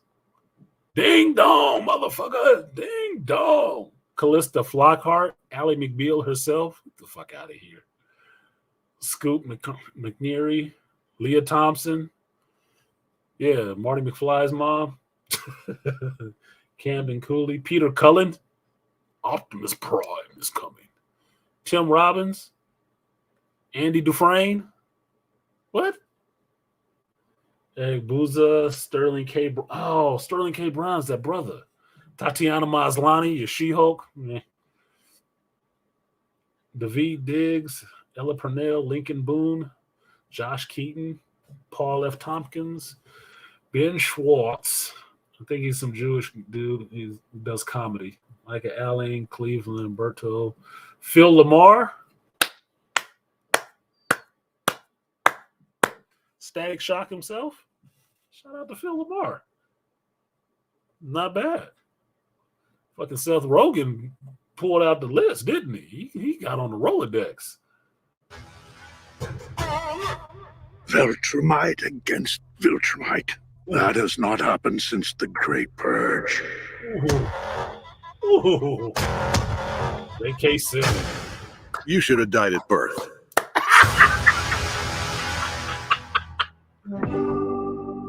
I need that clip. I need that clip. I need that fucking clip. Oh shit. Wait a minute. Where's my shit? I am getting that clip, sir. I am getting that clip. You should have died at birth. I'm not letting y'all see what I'm doing over here because it could be considered illegal.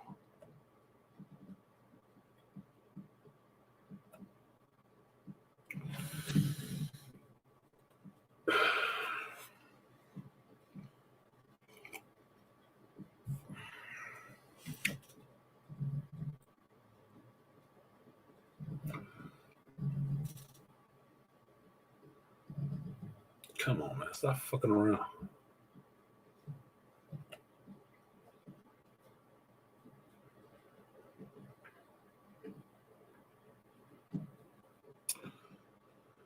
The thing about this is it could end up being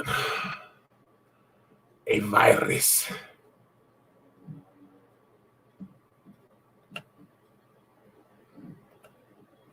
Yeah, I'm getting that clip. Should have died at birth. Oh, I'm getting that shit. Yeah, it is a great group of stars and voice actors. Yeah, any of those people doing the voice acting, you probably will watch in a movie. You'd watch them in a movie and like it. And yeah, Phil Lamar is good. He does great work. He does. So nice. You know, Omni-Man is going to be the new Mortal Kombat 1 along with Homelander and Peacemaker. Fuck, dude. Nigga. Omni-Man, I think Omni-Man in some ways is worse than Homelander. Reason being is Homelander acts out because he was not loved.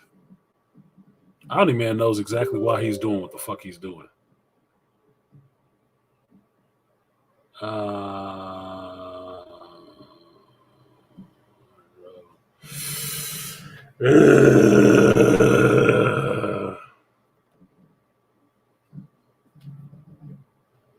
No, I don't want you to make changes on my computer. I don't even know if you're a legit fucking source, nigga. Just download the fucking video. How about that? Can we just get to doing that part? Just downloading the fucking video? Fucking hell.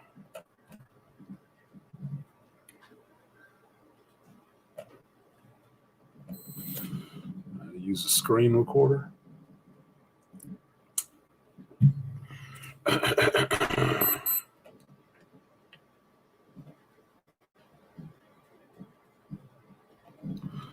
Just too many goddamn questions.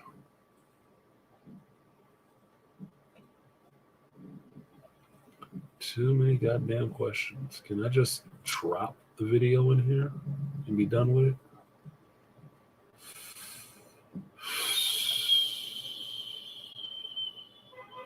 Oh my fucking God.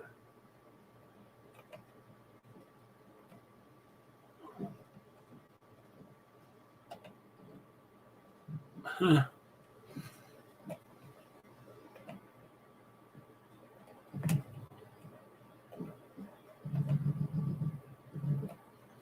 Why is this shit not working? Oh my God.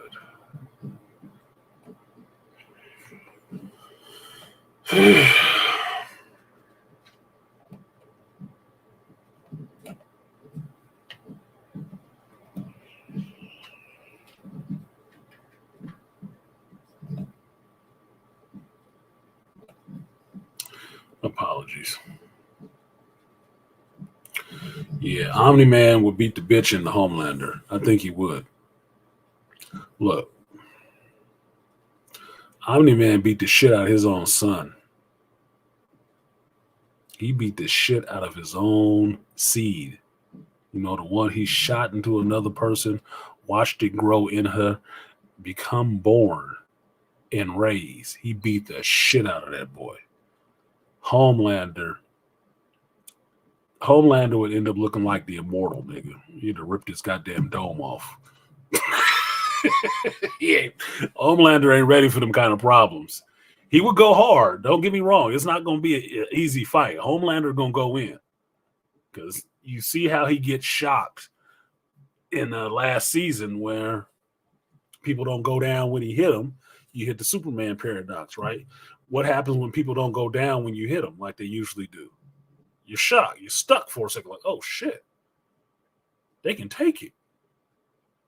But after a while, if he lasted a couple minutes with Omni-Man and Omni-Man didn't kill his ass flat out, he would start going in. He would start letting loose.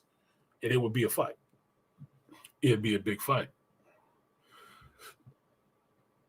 Homelander cares about public perceptions. Omni-Man does not give a fuck about none of that shit. No, because he beat his son's ass in the middle of everywhere, in front of the world.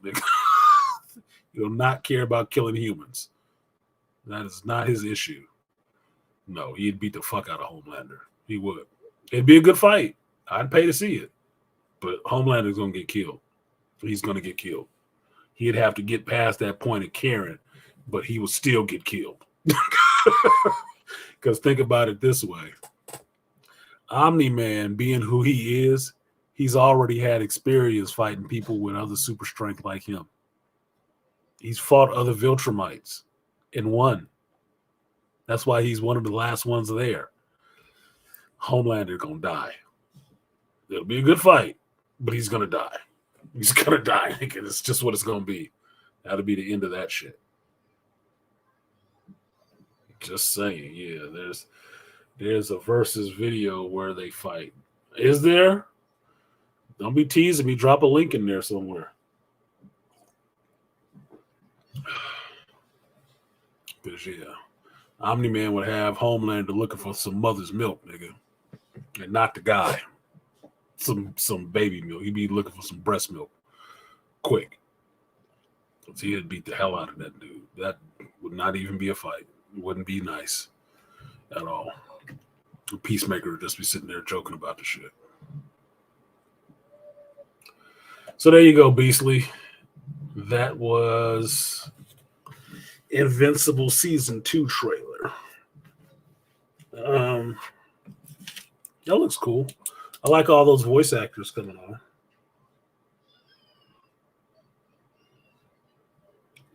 on. I have not. I told you guys before I didn't read Invincible, and I didn't go back and try to binge Invincible, read through everything so I can get caught up on it. I did get a couple of the trades. I did get a couple of the trades while I still at the store, but I have not read them yet to get fluent on it. So I'm watching the show for the show. And I'll leave the people who have read the comic to be the ones to match it up for me, to show me the compare and contrasting of it, because I never read Invincible. I just didn't. So I'm going to enjoy the show for the show, not comparing it to the original work.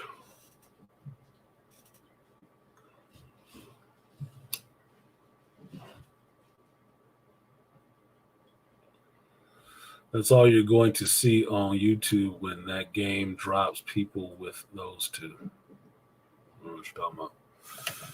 It was almost sound like English. I think it's JT. Let's see what this is. Let's see what we got there. Can I highlight that comment? No. JT, don't you got a wrench?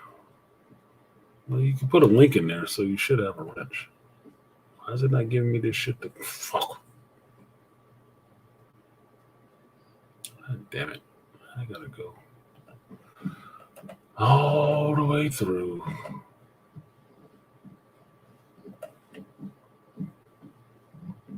Oh, did the bloodline make up?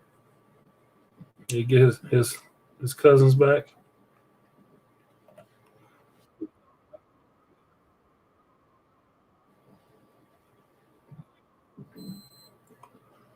Dun, dun, dun, dun, dun. I want to see if the bloodline got back together. There we go.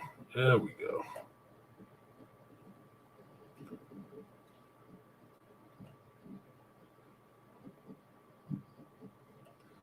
All right.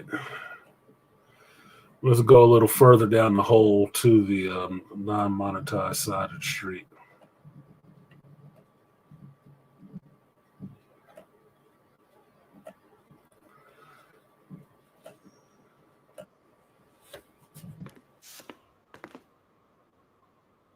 Howdy, neighbor.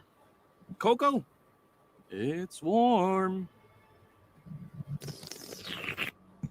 You know, Nolan, Homelander is more than just a superhero. It might be cynical to say this, but he's a brand. And it's very important to me that that brand means something. And if I'm playing second fiddle to some goddamn alien, what's really the point, right? What do you think, Debbie? Aw, she's shy. So, do we have an understanding? Get the fuck out of my country. I'm going to feed you your own heart. Shit. That was a great line.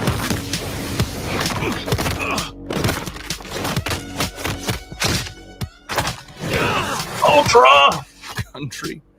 Seriously? I'm not here for your country.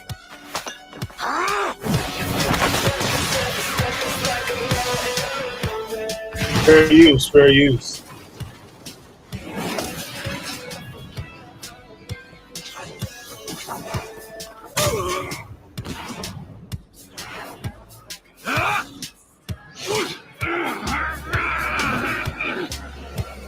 Oh, shit!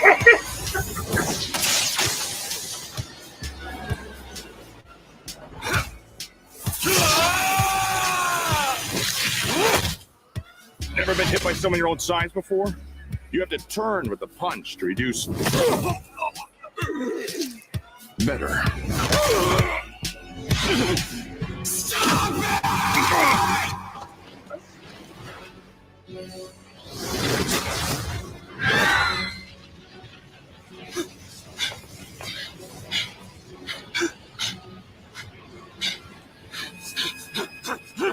What's the matter? Are you going to cry? After I'm done with you, I'm gonna flashpoint that little shit son of yours! This worthless neighborhood! And every goddamn person you know!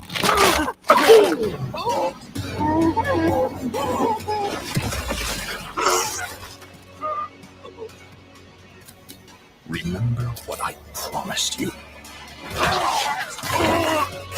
Now swallow.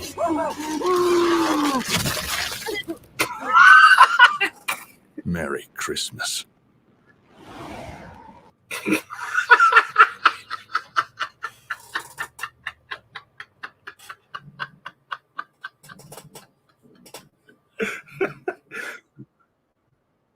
What the fuck? Nolan wins. Fatality.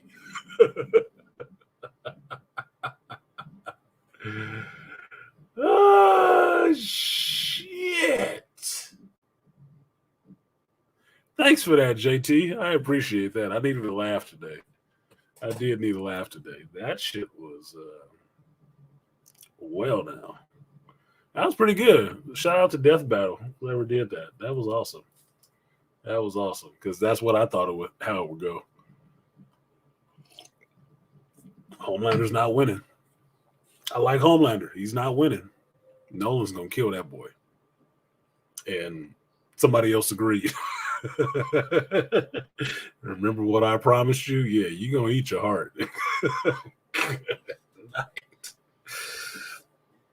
Told his ass. Told his ass. That's the thing. Homelander works in a world where he is the strongest superhero. If he wasn't somebody on his level, getting his ass beat. That's my thing. That's my whole thing with Superman. I like Superman. I like his mythos and stuff like that, but I never believed in that Superman complex of I'm the strongest. That means I'm right, and I can never be hurt. It means you're weak. To me, it means you're weak because you get past that one little thing, and then it's all over. Like I said, what does the Flash Barry Allen have on that Superman doesn't? Flash is actually a doctor. Superman ain't. So yeah. He's actually a scientist.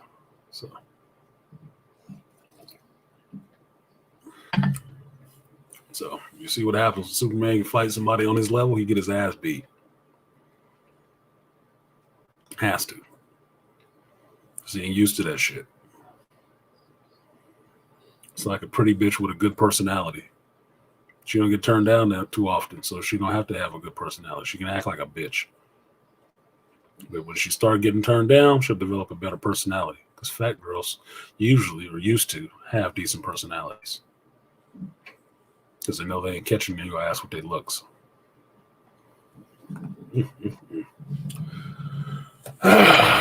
Interesting. So I'm 2 hours in. I wonder if I should shut this down. Because I didn't hit the goal. In the last 2 weeks, I gave y'all 4 and 5 hour streams and I never hit the fucking goal. And that's disappointing to me. Because it's not like it's a lot. Especially since I ain't got nobody over here donating $50 at a time. So at a $5 minimum, which is mostly what it is, I don't see why I shouldn't hit that goal.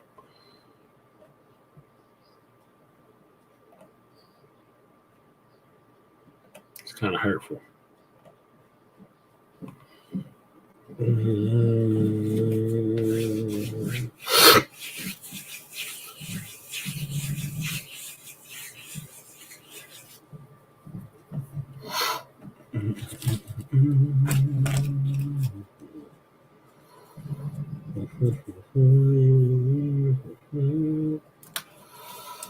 Shout out to Drawd.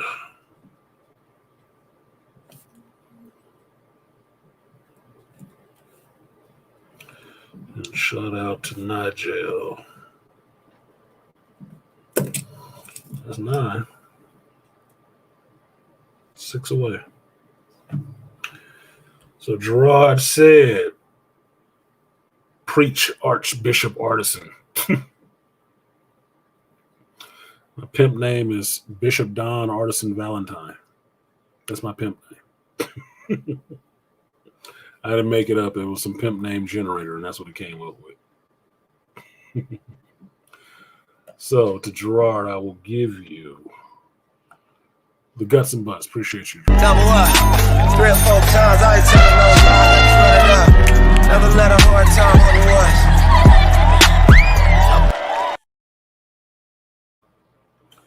Next one goes out to my UK brother, Nigel.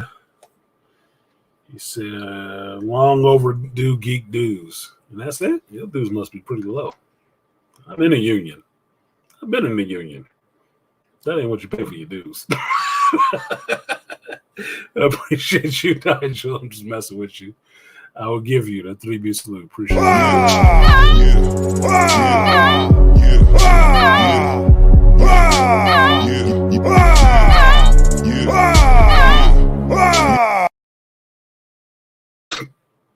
Excuse me.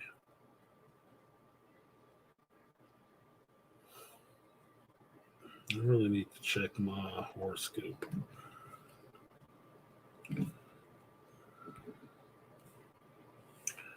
I really do. So, Foundenhimer. So, what else have I thought about the rest of the day? since I left off with my story on Pier 39 and having people standing all around me that I didn't like. I just hung out after that. I didn't try to go find JT in Golden Gate Park, but from what he's telling me, I could have found his ass pretty easily since he was the only black dude in Golden Gate Park that day, which is weird. I guess you were the last black man in San Francisco. Shout out to Jonathan Majors. But I went ahead and went home. It was getting late. My allergies had still been bothering me. So I had the clogged ears and the runny nose and shit like that. It was sucking. It was sucking. Nigel said, well, you see the way my bank account is set up. I got chickens in the savings. No, the money's in the savings and it's international. So it takes a couple days for it to transfer. I got you, Nigel. Yeah, it's easy. It's easy. I'm just teasing you, man. I'm just teasing you. If I don't tease you, I don't actually like you. It's just what it is. What up, Gerard? You see, Dennis Sperling jumped on that article, that video you sent me about from Ebony K. Williams about the whole sperm bank stuff. See, Dennis Sperling jumped on that shit, didn't you? Yeah, you're gonna beat on that drum. I put a note up and just called her a semen demon. Shout out to the Grinch guy. Because that's what that sounds like to me. You find other ways to procure your semen. What other way is there to get semen other than getting it from a black man? You gonna forcibly take it? Yeah, get your jaws ready, motherfucker. Y'all gonna be having white babies. You know what you want. You know exactly what you want. You are not gonna run the risk of possibly having another black man that you don't even respect. Your goofy ass. Pretty and dumb don't mix. Or maybe it does. She been getting cooked all week. She want to smoke. Look, you know what the problem is with abused kids? That abuse doesn't hurt them. That's the kind of attention they want. They just want attention. So they'll take the abuse to get the attention. I'm telling you, when you sent me that video and I let that shit play, and the video that played after that was an interview with her with some Moist Towelette. She likes that shit. She sees that as a badge of honor that is driving up numbers and making the shows and stuff like that she's on that gets that kind of reaction from the populace. That goes into her marketing campaign. That she is valuable because she brought all these eyeballs. If you didn't pay any attention to that bitch and what she said, she would die in obscurity and she'd hate that shit. That would actually be more smoke for her. That would actually be a cook. People coming out the woodwork to say something bad to her about that shit is what she wants because that generates her more money. And she sees it as a badge of honor. Oh, yeah, that's all she talked about. You got to get into these people's psyche. If you're going to listen to an interview, listen to the fucking interview. That bitch love that kind of shit. And that's why she'll keep doing it. Because she wants that kind of vitriol, that kind of hatred. And she'll say it to get it. Because the attention is what she feeds off of. Negative or otherwise. It don't matter. Narcissist. Should be a charcoal briquette right now. No, she's not. She's not. She's going to fan herself with the money she made off of all the people talking shit about her. And no, you motherfuckers paying me. And be happy. She'll be happy about it. She won't be mad about it at all. That shit would only matter to somebody who cared. But she already told you she didn't. So why do you think that matters to her? Ebony K gonna have black boss chips trading black supermarket like baseball cards in comics or business cards at American Psycho. Look, she know what to say to get reactions out of people. Why? Because she black. She part of this contingent of people, whether she want to or not. So she know how to trigger y'all. That's why I agree with Angry Man that you need to understand what the women is doing. But my thinking is, I don't need to listen to that shit all the time. I really don't, because you run the risk of actually turning into the shit you spend most of your time listening to.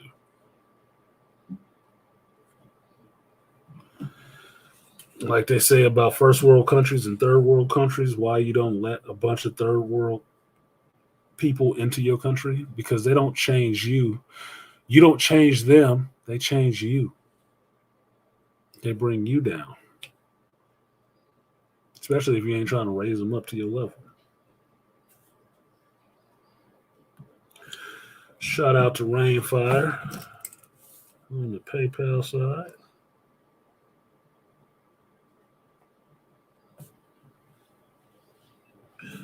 And now we are 5 away. Appreciate you, Rainfire. I will give you guts and butts. Appreciate it. Double up. 3 or 4 times, I ain't telling no lie. Run it up. Never let a hard time what it was.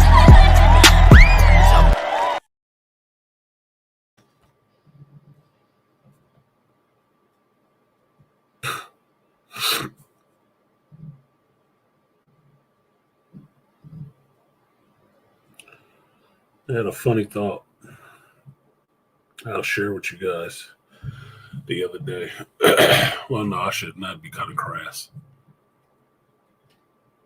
Yeah, it's not geek stuff. It'd be kind of crass. I won't. I'll hold my water on that. I don't know if I'm listening to this shit. Might be some chick I want to bag at one point.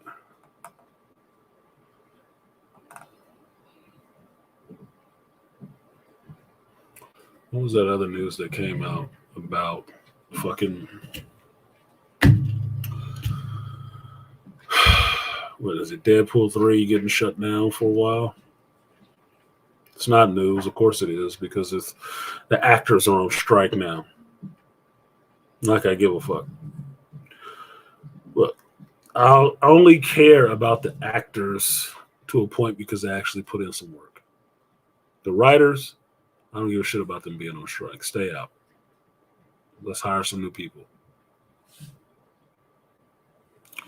The purge going on at Lucasfilms, mostly writers. They story group shit. Fine. Stay gone. Please stay gone.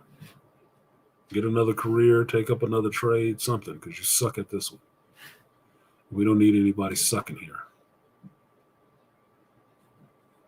So stay gone. Actors going on strike is a little bit different, but it should be all right. It should be all right.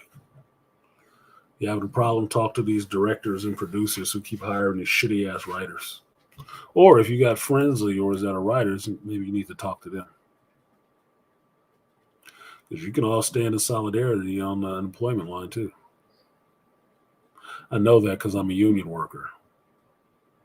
And we have all been on an unemployment line together when we striked on some shit. But I don't know what Hollywood's books are, but the amount of money y'all been losing on some of these movies, I don't think they got it. Personally, I don't. And if they do, you're going to have a real compelling argument for why they need to be giving some of that shit to you.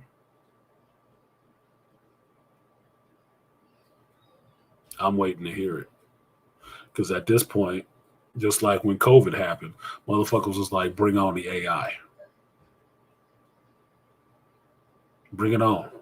Hook up Skynet so we can get this shit done. Because I still got customer service needs and entertainment options to explore.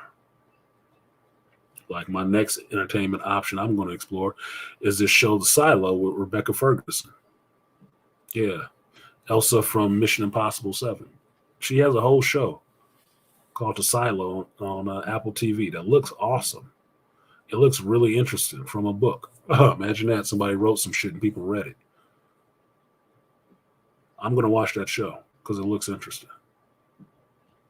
So I think somebody in here might have mentioned it to me before, but I can't recall who it was. But I'm going to watch it. And I'm going to enjoy it. Because it's a perfect time for me while everybody's on strike. It's a perfect time for me to binge on all the shit that I want to watch. Because I don't have to worry about nothing new coming out that I have to keep up with.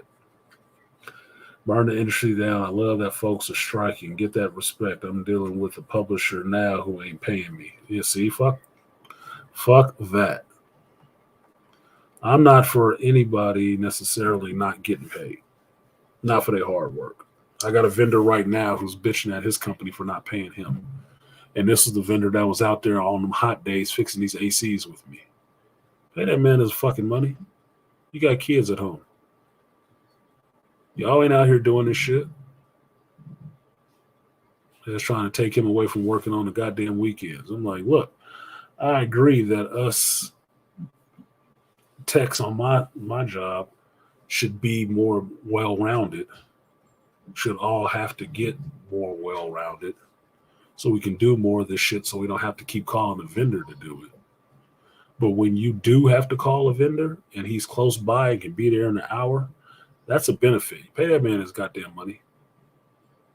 Only reason I don't try to call him because I'm respectful of people in their time. I know if I call him on the weekend to come an hour from home to come deal with some issue there, I better have went through every step I could have to fix the problem without having to call him out because he has young children and a lady at home. And he wants to spend time with his kids at home. I don't try to take men away from their families. Fuck no. If he hated the motherfuckers, that'd be different. But I know he loves his kids and he's involved. I respect that time. Just like I respected it when I had a kid at home and I'm like, yep, I got some work to do, but you know what? Y'all got 4 hours and I'm out of here and getting back to my son and my daughter and my wife. I don't have time to be here with that shit. No, I respect that man's time. Pay him for that shit. Stop bullshitting. So some of these people, I didn't know Chris quit. I know he said he switched over to editing, but me and Chris hadn't had time to sit down and just talk about everything he was going through with that shit. But yeah, we did chat about it a little bit because Chris was a PA, y'all, right? So he was getting to see these directors and producers and stuff like that up close and personal. And I remember having a conversation with him about some of the shit, and he made the switch, and he just started getting into editing. Because there's too much bullshit going on sets and whatnot. I can agree. But a lot of this shit, look, dude, look, it's going to sound sexist as fuck, but a lot of this stuff keeps coming down to having too many women in these spaces. Too many or not the right hype? Look, even my field is inundated right now. Well, I'm not going to say that because they might listen. Let me just say, times is going to have to get pretty hard to drive some of these motherfuckers back to being with the men that they don't want to have to respect. And make no mistake about it, when they do drive them back with you, they ain't going to respect you then either. But they'll shut their mouth about it and pretend.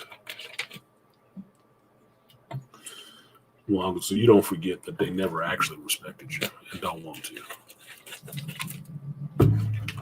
I told BGS and Dr. T yesterday that I keep running into all these strong and independent ass women who all need a goddamn man right now. And because they don't have one, all that bag they thought they was going to have that was, going to keep them warm at night and the rest of that shit, they getting bilked out that motherfucker. Bilked. Yeah, look the word up. Learn something. When I was talking to yesterday, she spent $800 on a part that cost $10. And she paid this dude twice to put that shit in. And I sat there listening to her tell me that shit, and I'm just shaking my head. It's like, I'd never even tried to be this goddamn grimy to people. So I was like, look, man, I put those parts in all the time. And what my company pays me to put that part in ain't what you paid that motherfucker on one visit. It ain't. It's not that damn expensive. But it is what the hell it is. This motherfucker got $800 for putting in an air gap. Twice. And the other time, he didn't have to put it in. She had to crawl her ass under the sink and hook it up. I'm like, get the fuck out of here. I didn't realize people would pay for this kind of shit. Would pay that much money for this kind of shit. But they never want to play black folks for that shit. Fucking killing me. Because of throwaway money on all kinds of people. Never want to play brothers. For shit. As soon as you show up and you black, they want to try to, oh, we get a discount. Oh, we need to complain. We need to scrutinize this shit. Man, fuck you. I only hated hailing contractors out because my company didn't do preventative maintenance. But if they didn't come, whole cities would be damn near shut down. So, yeah, pay folks. Yeah, that's what it is with us. Right now, we have a lot of stuff that was recommended to be replaced, but the other company would not replace it. So maybe they're looking for the money. I don't fucking know, right? I don't do the company's books. Everybody sees a big company and think they got money coming out the ass. No. When you see a big company, you should understand they are moved. Shit is moving all the time. They are not sitting on a nest egg of fucking money. Shit is always moving. Always moving. Having it or not having it. The budget on any business is labor. And the labor budget and how motherfuckers waste your money will throw you over the red really quickly.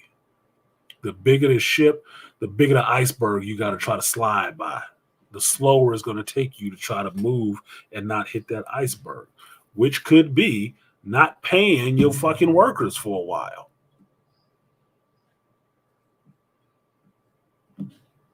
They run it up quicker than they can make it.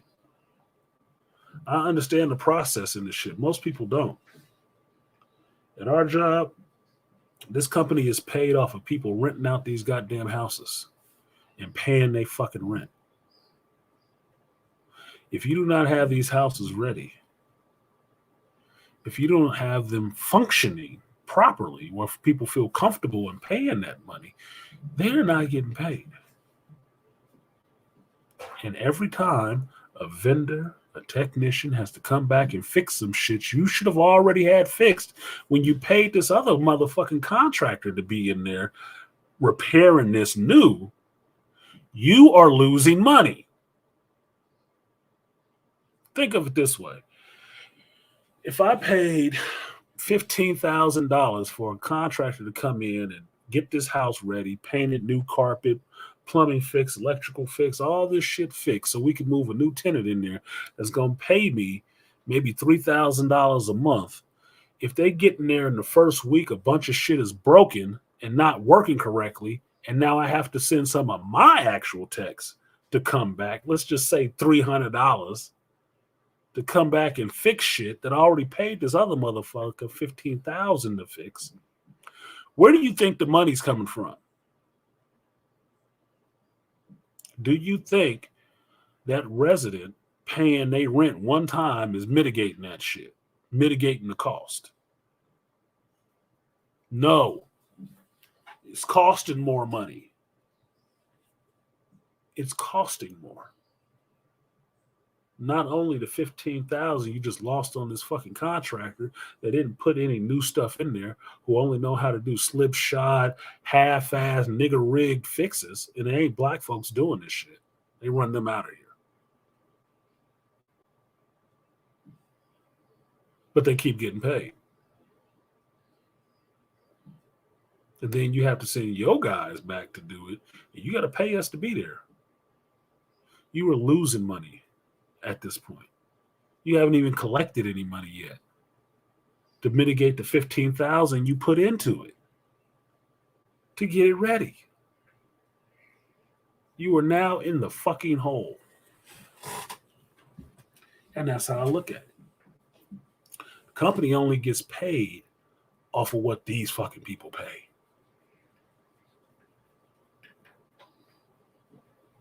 So a bigger company has a bigger watch on their finances.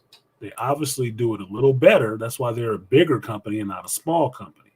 But it's still the same shit. Labor and the fucking expenses will fuck you over. And people not doing a goddamn job correctly will fuck you up.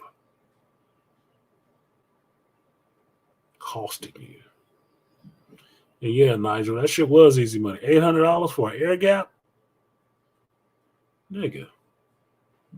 I go to work Monday and tell them that we need to be charging $800 for these air gaps, and people look at me stupid as shit. Fuck you talking about? This nigga's stupid all of a sudden. He dumb as fuck all of a sudden. But that's what she paid this motherfucker. $800. And I know this is how I know it is about a black person thing. My own mother was going to pay a guy like $1,500 to put in an 8-foot section of fence for her. 8 foot. I told her, because me and my buddy at the time were apprentice carpenters. I said, Mama, that's too much damn money. That's way too much money for this. A gate and a small section of fence? Man, we could do that shit ourselves on the weekend. Sure enough, she didn't pay that guy. We took a lower price. I think she paid us $500, which means I took 3 and I gave my homeboy 2. And out of my 3, I bought the material. It's my mother, right? Got in there to do that fence. It's all this concrete and shit out there. We had to dig out and work around and whatnot. We didn't have the tools for that shit. You know, she bitched about that fence and how much she had to pay me. Now, she was prepared to pay the Latino dude $1,500 to do the same section of fence. I gave her a discount of $500 for 2 brothers, and then she was bitching about that. I'm like, get the fuck out of here, dude. Are you serious? This motherfucker was going to charge you $1,500 to build a fence to keep rhinoceroses out and shit. But you mad at me for the $500 I charged you because you had to pay me $500. It's not even like you paid me personally $500. I split that shit with the dude that's working with me. Get the fuck out of here, dude. That.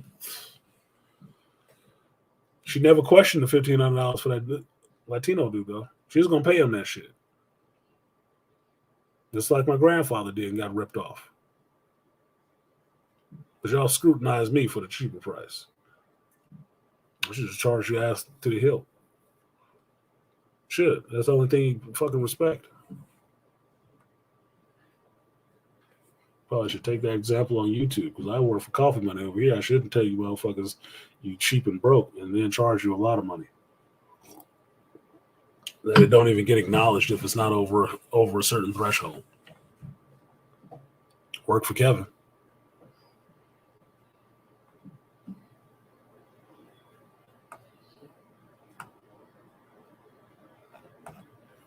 Anyway, about 3 hours in.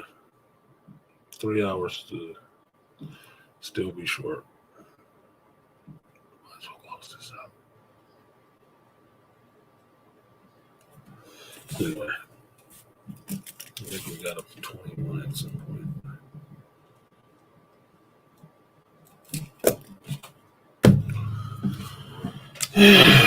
So what do I want to say?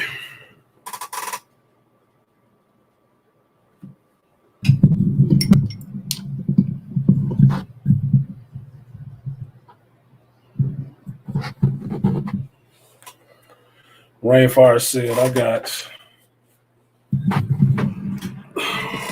1-800 to $1,000 call someone out on the weekend after midnight.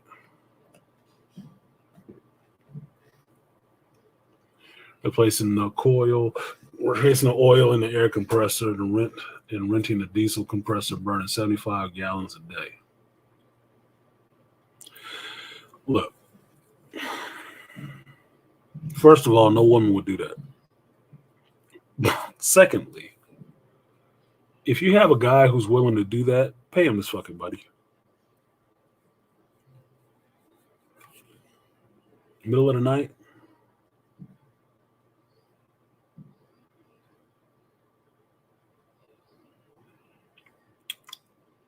On the weekend. See, this is the thing. I don't mind doing overtime. I don't mind being on call. I actually like it. But this is the part that annoys me about the on-call thing.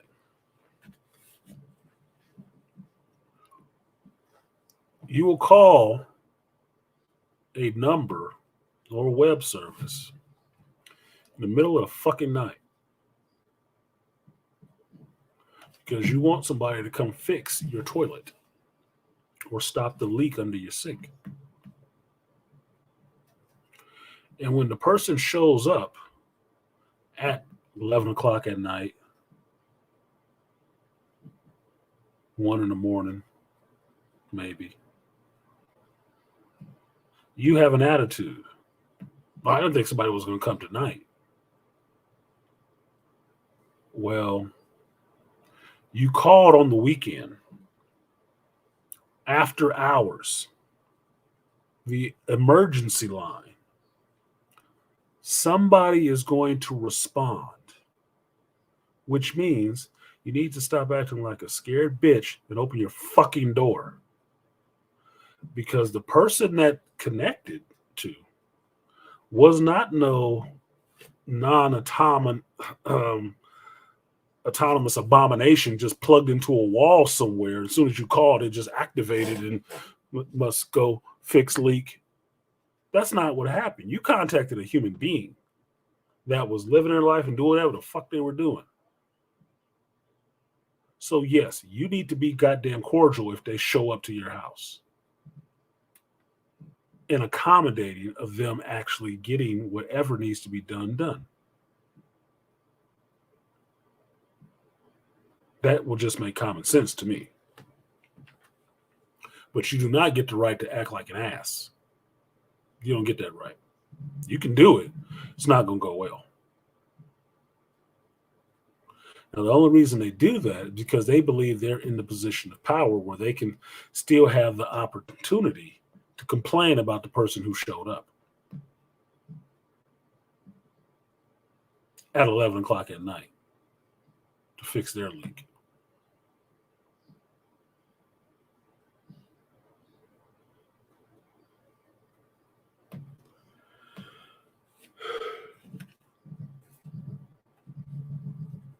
I don't know what they're putting into these kids nowadays. They're growing up to be adults, or in the last 20 years, but a lot of it is not brains. It damn sure ain't common sense.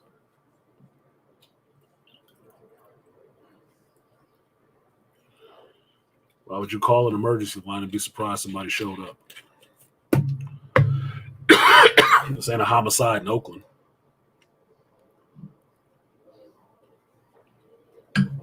Some people actually respond to emergencies because you thought it was an emergency. Was it? You're not even using the sink. Just saying.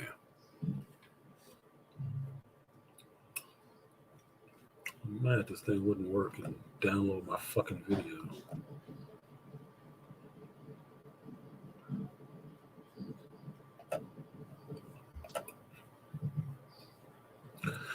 So, fuck.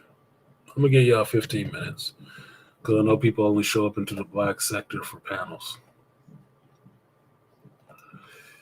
I don't think anybody will jump up here. It won't be brave enough. But I'll leave it hanging out there for you guys. I'll leave that up for 15 minutes. Other than that, any other donations, I will shut this bitch down at 3 hours. And then I think I will go out to my favorite whiskey bar, call the ex-wifey up, see if she want to meet me there and get these documents notarized that I need so I can mail them off on Monday.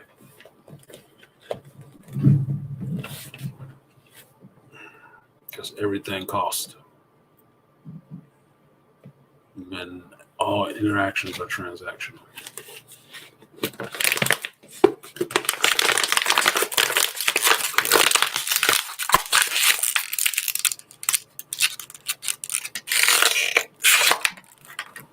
I should have been eating these damn chips and salsa with that damn beer. Now the beer is gone, and I still got chips and salsa left.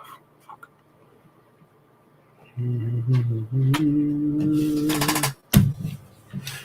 So,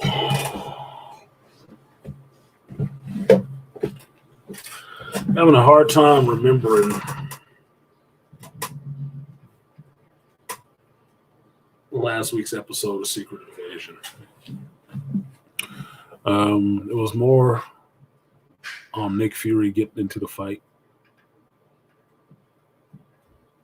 which I thought was interesting because he had all of his stuff stashed in a cemetery.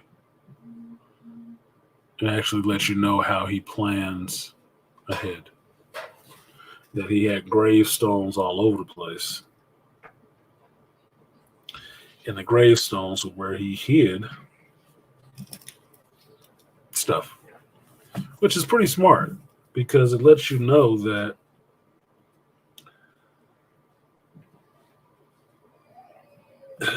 nobody disturbs gravestones necessarily. In cemeteries, you can find old cemeteries that have been around forever. So it's like a drop box that you don't need to check with somebody before you go and empty it out. It's pretty smart. Pretty smart. Mausoleum and crypts and shit like that, that's pretty smart. Cool. But you see him getting into full Fury mode and not, Nicholas mode.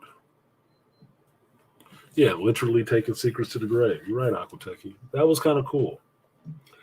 I did like, what's the British MI6 lady's name? Sophia or whatever? I like her. I really do like her. She is so fucking cool. She's so cool and laid back. Shit is something else. Their relationship is cool because I like seeing interagency, or not interagency. I like seeing spies from different countries working together. That's always what I liked about Bond movies. I like seeing Bond, but I also like when he would meet up with Felix Leiter. It was always cool. Like, oh, it's somebody doing the same thing you do, but from the other country. A little different, maybe some tech, a little different tech, little different assets. It works. It's cool. So two of them together was kind of fucking funny. Yeah, she is a real character. And don't say more, please, or they give her her own fucking show. She'll need her own show. But it's interesting to see a British MI6 agent because at least in this episode, she was the one bossing up on people. She shot her boss. Like on some Jack Bauer 24 shit. She shot her boss to prove that motherfucker was a Skrull. She knew it was what was up. Like, nope, you're not gonna tell me. Bow! Like, she is no qualms. No qualms.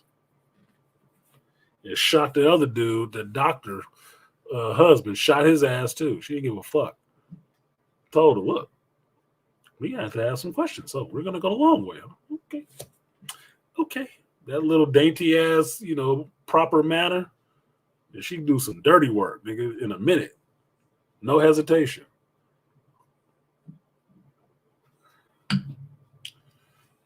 Now, this is what you have to think about. When you hear people in the show talking about Fury is like he kind of lost a step. This was Fury's contemporary.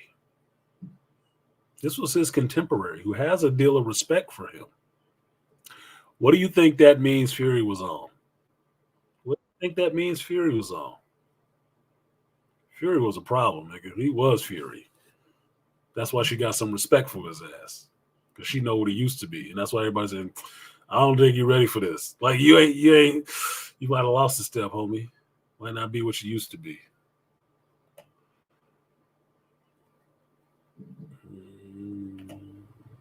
There we go. What up, Beast? Nothing else, man. We're talking about Secret Invasion. Yeah, I was like waiting for Fury to show up. I was like, they're trying to play him. I said, man, this is Nick Fury. What y'all talking about? Better show him some respect. Well, they've been showing him some respect in showing that there's more going on with him. Like I heard another reviewer complaining about the stories that Nick Fury told. And I'm like, every black man has an experience, and what he is given to this character is backstory in the form of a story. Because the story always fits the information he's trying to get out of people. It's a calming kind of thing. It's like being a therapist.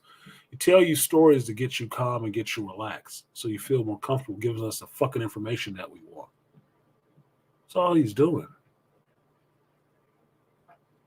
It always relates to the information he's trying to get out of somebody. And he's been doing that shit since what? Winter Soldier? Or further. So it's still consistent with the character. And he could have been lying. He's a spy. Could have been lying all day long. If you believed it and told him what the fuck he wanted to know, maybe he didn't have to shoot you. Look, I'm still waiting for this to be a life model decoy. I said that. It could have been an LMD.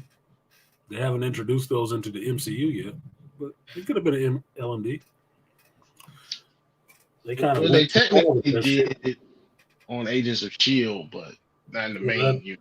Yeah, that doesn't count as the MCU because it was over on ABC. It was cut off after a while, so they weren't part of the MCU. So all that shit they was doing with the LMD war and all that stuff, that was not on book. That was not on code, nigga. That was off the reservation doing that shit. They ain't made no strides to say, yeah, that worked. That was in continuity.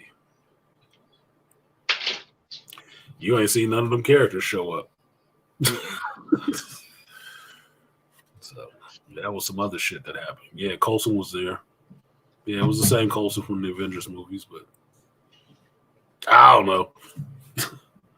Only thing they carried over, and that was the last thing they carried over, was Age of Ultron. When Nick Fury showed up with the helicarrier, he got it in Agents of S.H.I.E.L.D. He went and got it in Agents of S.H.I.E.L.D. And that's what he brought it over. And that was the last time that I recall that they had a connection. When Thanos showed up in Infinity War, and they said, well, Thanos is attacking them. Well, it was when they traveled to the future in the last season I watched. That season pissed me off. I was like, I'm not watching Agents of S.H.I.E.L.D. no more after this. Yeah, I didn't watch the rest of Agents of S.H.I.E.L.D. I stopped around. Swarm is where it got boring to me. And then the next time I checked in on Agents of S.H.I.E.L.D., that whole Inhumans thing was interesting, but it was going on too fucking long. It was just too much trying to promote Chloe Bennett and Quake as being like the main character of the show. Like, I didn't show up to the show for this little chick, actually. She's cute, but I didn't show up to her. I showed up because of Coulson. That's what I wanted to see. I wanted to see May, and I wanted to see him. Chloe Bennett was all right. She good. But that's what I was showing up for. All that Inhuman shit was just trying to make her the center of the show, and she was not the center of the show to me. Wasn't. So after their version of Inhumans and Terrigenesis and shit like that, I was tuning out. And next time I saw it, they was up in space or some shit. What the fuck is this? Power Rangers? Anyway. Ghost Rider. Yeah, Ghost Rider. And right after they went to the future, because Earth was destroyed or some shit like that. And it didn't really make sense. I was like, how the hell do you end up in the future right before Earth is destroyed? I was like, okay, all right, I'll go. Yeah. So I was done. I was done with that. It was going downhill, and I didn't want to watch the slide. So I let them burn out quietly in obscurity, and I didn't watch the end of them. I don't want to see you like that, man. I don't want to see you in a cage. I was still pissed when they killed the one brother off and left us with Mac. I was like, I hated Mac. Mac was a trope. Big dumb dude. that was the mechanic. And I was like, and he was always crying about some shit. I was like, come on, bro. Crying and scared. Always. Till it came time for him to nut up for 1 minute. And he'd be like that dude in Walking Dead. That one big buck of a brother who was doing the same shit. So, it is what it is. But this week we'll get the end of Secret Invasion. Should be the finale because last week was episode 5. Yeah, he was gearing up at the cemetery and all that stuff. I am disappointed that Talos was really dead. All right, Ben Middleton. I don't like them killing him off, but it probably cost him a lot. Now we got Amelia Clark there. I like Amelia Clark, but why do I really give a shit about Gaia at this point? I think anybody who's still watching the MCU is tired of you killing off male characters to introduce another female one. Just like pretty tired of that shit. That's not going to go over well. No, Talos is gone, but look, it's his daughter. That you introduced, like, they ain't been around but 5 minutes, and I'm supposed to take a liking to her. I like Amelia Clark, but that's personal. Our personal reason. But the Gaia character, you can take her or leave her.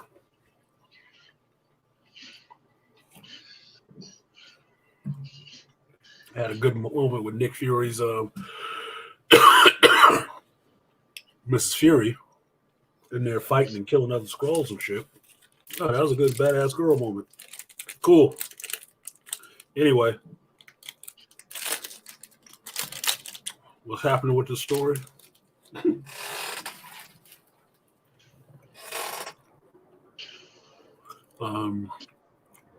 What else happened?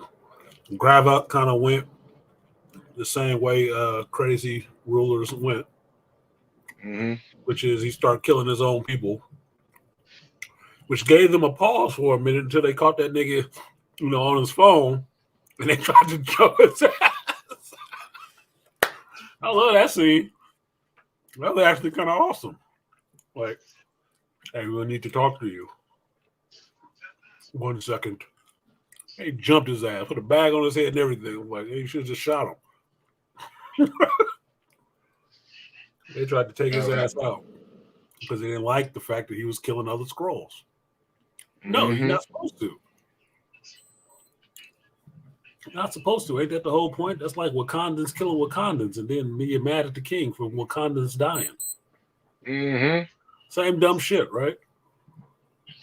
So they tried to take his ass down, but he got the power up already, so it was a little too late. Got the extremists in him, and he's got the florking, the group shit. I was like, yeah, he got some flirking shit. So he kicked their ass and came out there like Debo. Who wants some? Nobody. Nobody, Gravok. You got it. You got it. You got it, bro. We my bad. My bad. No hard feelings, right? No hard feelings, right? Yeah, they good. They good. Stall them out. Stall them out, Grabo. They good. They good. He did. We was just checking, man. We was just checking to see if you was ready. See what the plan was. What's the plan? Hell, Gravok. Boy, he got some act right in their ass. They had him for a minute. They wasted their time. They had him for a minute. They wasted their time. They should have shot that motherfucker. I was trying to figure out what the hell was the paper bags. I mean, the plastic bag. I said, you do know this dude. This dude has powers, right? This is not going to work. Yeah, but he still got to breathe air. It's like, how do you kill the invulnerable man? Is he still human? Motherfucker still got to breathe air. That was a funny thing in the Deadpool comic. This invulnerable dude hired Deadpool to kill him. And I think this was during the Agent X run. And he spent every time he tried to kill this dude, he kept getting fucked up, right? He was so pissed. And then the dude was laughing at his ass about him not being able to kill him. And he was eating some food or something, and he started choking. And Deadpool was like, oh, hell no. Nah. Oh, hell no. You're not going to die like that. He fucking saved the dude's life and walked off pissed off and shit. Of all the ways you could have went. Yeah. Oh, no. You're not about to die now, nigga. Oh, hell no. That's all I didn't spit. But it was a play on Rising Stars, right? At Rising Stars, one of the specials was invulnerable, and somebody killed him. And how did they kill him? They put a plastic bag over his head and zipped that shit shut. He suffocated. Because, yeah, he's invulnerable. Yeah, you can't stab him or shoot him or anything like that. The motherfucker still got to breathe air. So he suffocated him. He died. And that's when they started getting the idea. Somebody figured out how to kill these specials. It must be somebody who was close to him to know how to know that kind of weakness. Could have been. Or it could have been somebody who with him and paid attention to that shit. Like, you know what? Motherfucker still got to breathe air. Drink water or gotta eat something or dehydrate their ass or something. Gotta eat, drink water, you get dehydrated. Okay. So there's ways to get at you. Saw how they did it in The Boys. How do you get at the Invisible Man? Took a bomb up his ass. Yo, while you was going over this, I was thinking like this. He is invulnerable, but his asshole's still open, don't it? Shock his ass and give him something to think about. Like, why do I feel funny? Don't worry about it. You want to answer these questions? So, yeah, that's funny. I mean, I've seen it. What was it? Another movie? Oh, in Torchwood. Captain Jack Harkness. He was immortal. Couldn't die. Well, he couldn't stay dead. He could die many times, but he couldn't stay dead. So what did they do? What the villain did is locked his ass in a box and buried that box in the middle of some place in Sussex, England, that would never have a development over it in the future, and left his ass there. So what happened? Every time that motherfucker suffocated and died, he would re-energize. He would come back and suffocate and die again. Did that shit for like 100 and something years.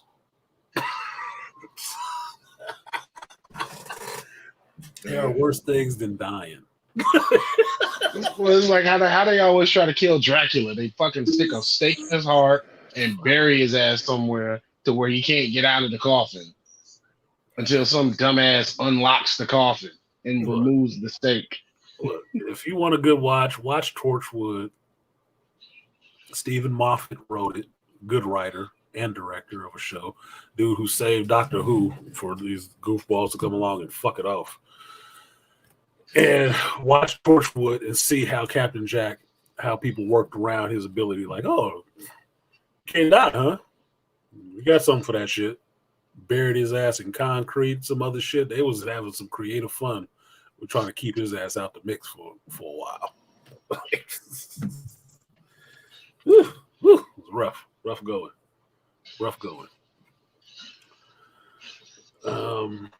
But yeah, Secret Invasion 5, it was a decent watch. A little bit more action.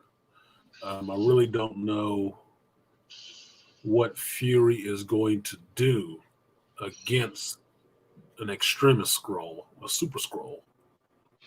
I like how they've introduced it. I don't think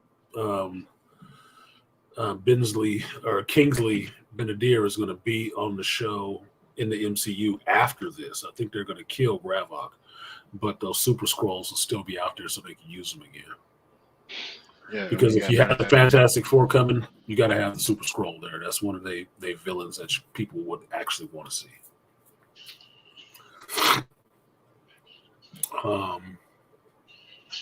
Him having Flurkin and Extremis and Cull Obsidian DNA and shit like that mixed together and finding out that was Fury's plan. Like, woo! See, this is that super spy shit. You never know what he owned. You never know. Like, yeah, you know, in game there was a lot of blood all over the place. We collected samples. Of course you did. Where's that clone of Thor? Where's that Thor clone? Ragnarok. Yeah, where's that Thor clone? We need that for, you know, in the Civil War comic book. There was a clone of Thor. Yeah, Ragnarok. That was his name, Ragnarok. And it wasn't that wasn't his name. They thought he was Thor until the real Thor showed up, pissed off, and went after Tony Stark for that shit. The fuck did you do? What did you do? God damn. Yeah, after he killed Goliath. Yep, Black Goliath. Like, nigga, what the fuck is wrong with you? Yeah, the plot thickens. Look, there's a whole lot of DNA. Y'all saw Cap. Cap was fucked up. Well, he leaking, you know, he leaking super soldier serum. It's out there on the battlefield. Probably all over that broken shield. I'm just saying, he heals, but he still bleeds. So he's out there taking collections. How much is Peter Parker's DNA floating around New York City? Jesus Christ. This motherfucker always bleeding. You should be irradiating people with that shit. Like, the only thing Mary Jane should have had was chemotherapy. No babies. The character in Ghost Rider made a deal with Mephisto to have the strength to commit suicide, made him strong with a healing factor. Said there's one thing that can kill him and didn't say it. Yeah. Yeah, was that Skinner? Was that Skinner? Well, I think Skinner just killed his fucking family. Oh no, that might have been suicide. That was a black dude. It was a black dude, suicide. To kill himself. But yeah, it was a lot going on in that episode. I really don't like Rhodey being a Skrull. It's fun for Don Cheadle, I'm sure, just to act and, you know, be kind of out of the mode of acting like usual Rhodey would act. But I need to know where Everett Ross and James Rhodes' original recipe is. I need to know where they are, because that's concerning for the MCU. That's concerning me. You're going to have these people turn back the fuck up. You have to. Can't just leave them. Well, Skrulls have been impersonating them. So where the fuck are they? I mean, Everett Ross got killed in the first episode. Where the hell is Everett Ross? He's supposed to be like Wakanda liaison. Like, what the fuck? So that means the Skrulls got vibranium if he's been involved or some shit. Well, you don't know how long he's been involved and where this happens timeline-wise, right? Because you know he was going to jail, and then Okoye broke his ass out. So chances are he running with the Midnight Angels and fucking around with Wakanda. So where is he? How did they even get him to clone his ass? To turn it? Where the fuck is Everett Ross? How does Valentina Allegra Desfontaine, old bitch in high heels, not know that, you know, he's a Skrull? Or he's missing? I think he'd be missing for the most part. So we need a little bit of wrap up. I need somebody to tell me a little bit more on this shit. But other than that, I was more interested in seeing the Foundation and watching that. Rainfire said, yeah, it was suicide. Yeah, I know. Yeah, I'm a geek. I actually read shit. Long form. He had a stupid ass costume, that's why. He came out of Spirits of Vengeance book. He wanted to die. Knockoff character. What else?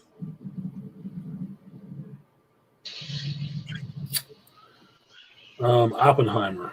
Well, no, excuse me, not Oppenheimer. I was more interested in watching The Foundation, which I put out the video for episode 1. Came on at 12 as a premiere, so it's out there because I still have to go back and do episode 2. So I downloaded it already. It is here on the computer. Waiting for me to start editing.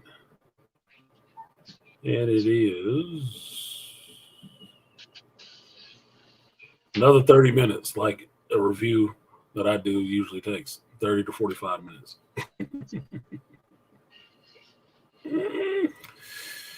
This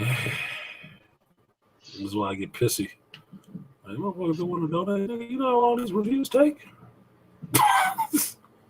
Man, you gotta edit it. Yeah, these fucking shit take time, nigga. You ain't paying me for this shit. It's typically why people pay other people to edit. For the people asking, I don't understand why people don't get that. What's up, YouTube? It's me, the Artisan MC, and today I'm going to react to it's not like I just sat in the camera and talked at you for an hour. Season 2, Episode 2. So, I don't know. Everybody's time needs to be compensated. So, yeah, I'll throw it up there. Well, the full video is on Patreon, on the Patreon channel, so you can watch the episode with me watching the episode and reacting to it.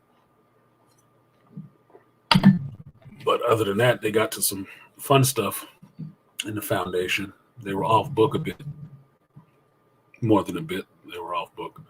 But the off book stuff was actually interesting. So it's been more of an exciting watch for me. Secret Invasion is not sticking with me. I'm watching it and it's not sticking with me, which means it may not be enough meat in it. Most of the meat in that show is in the dialogue, not in the action. But there are good performances in it. Mm-hmm. But the performances are not as strong as the performances in the Foundation in 2 episodes. It's just what it is. Now, they're different shows, different companies all together doing it. Even with David S. Goyer being the director of this shit, I'm getting a little bit more out of the Foundation right now than I am out of Secret Invasion. Secret Invasion, I'm waiting for it to end. And not because I'm not liking the show. It's just going on. We need to get to something. It needs to wrap up to some point. And I don't blame that on Sam Jackson or the show in and of itself. It's just how things have gone in between there. In between the time it was announced and the time the show has come out, this geek stuff has taken some major fucking hits, and people's patience and tolerance is not there for this shit now. It's like, just get it over with. Just come on. Fuck it. Because you're just fucking up left, right, and center, and I'm tired of seeing it. I'm a fan of the shit, so I'm watching it. One of the few people watching it and actually trying to review it. But not to get somewhere. I don't think they realize how much of damage She-Hulk actually did to the MCU brand, especially on Disney Plus. I really don't think they realize that shit. Yeah, it made the people not take the MCU any seriously. It's not serious at all. Yeah, it's not serious at all. That and Love and Thunder, them two single-handedly. Yeah. Let me be fair. It's 2 of them that did it. And it wasn't just She-Hulk. But if you think about it in this sense, it's 2 people who don't take the shit seriously anyway. Were given room to direct and make big movies and a big TV show in this vein. And they came out behind each other. So, yeah, that was a 1-2 punch. Fuck up your movies and fuck up your streaming numbers, too. And that's not a good thing.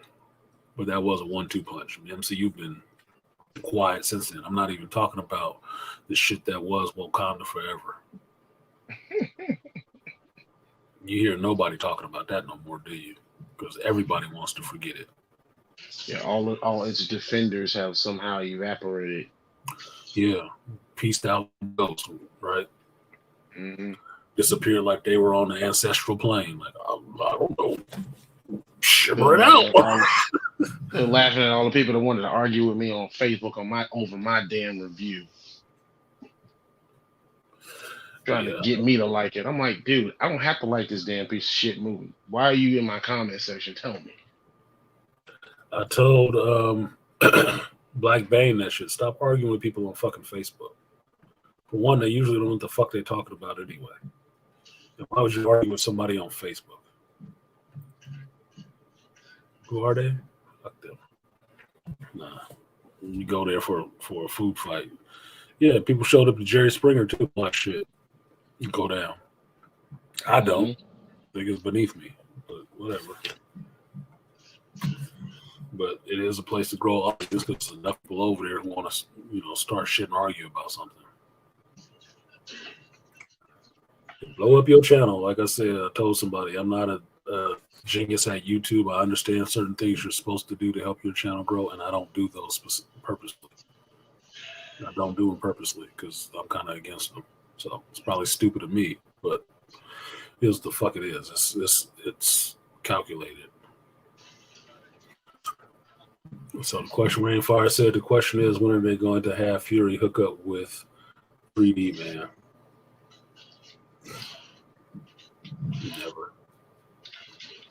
Never. I don't even remember 3D Man.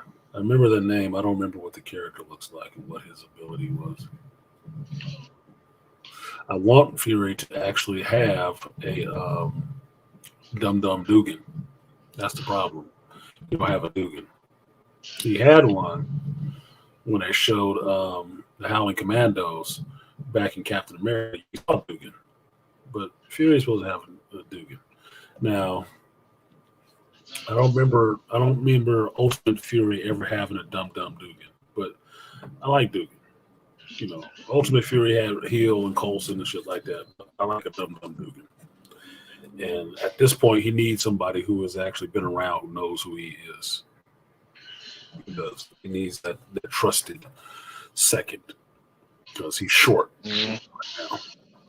Yeah. Not like that. That's a good way to kill off the character. Like he has no support with anybody else. He kill his ass off now and never see him again. Yeah, Clint's gone. That's dead. You just killed off Maria Hill. Who else? Who else was the second? Coulson was the second. Coulson was killed. Coulson was his partner from way back, according to Captain Marvel. Mm-hmm. So Coulson been with him since Coulson got into S.H.I.E.L.D. So those are technically his seconds. I wouldn't say Romanoff was his second, but she was also a spy. She's somebody he brought in, right? Or Clint brought in and got on with S.H.I.E.L.D. So he trusted her because she knew what kind of shit she was into anyway.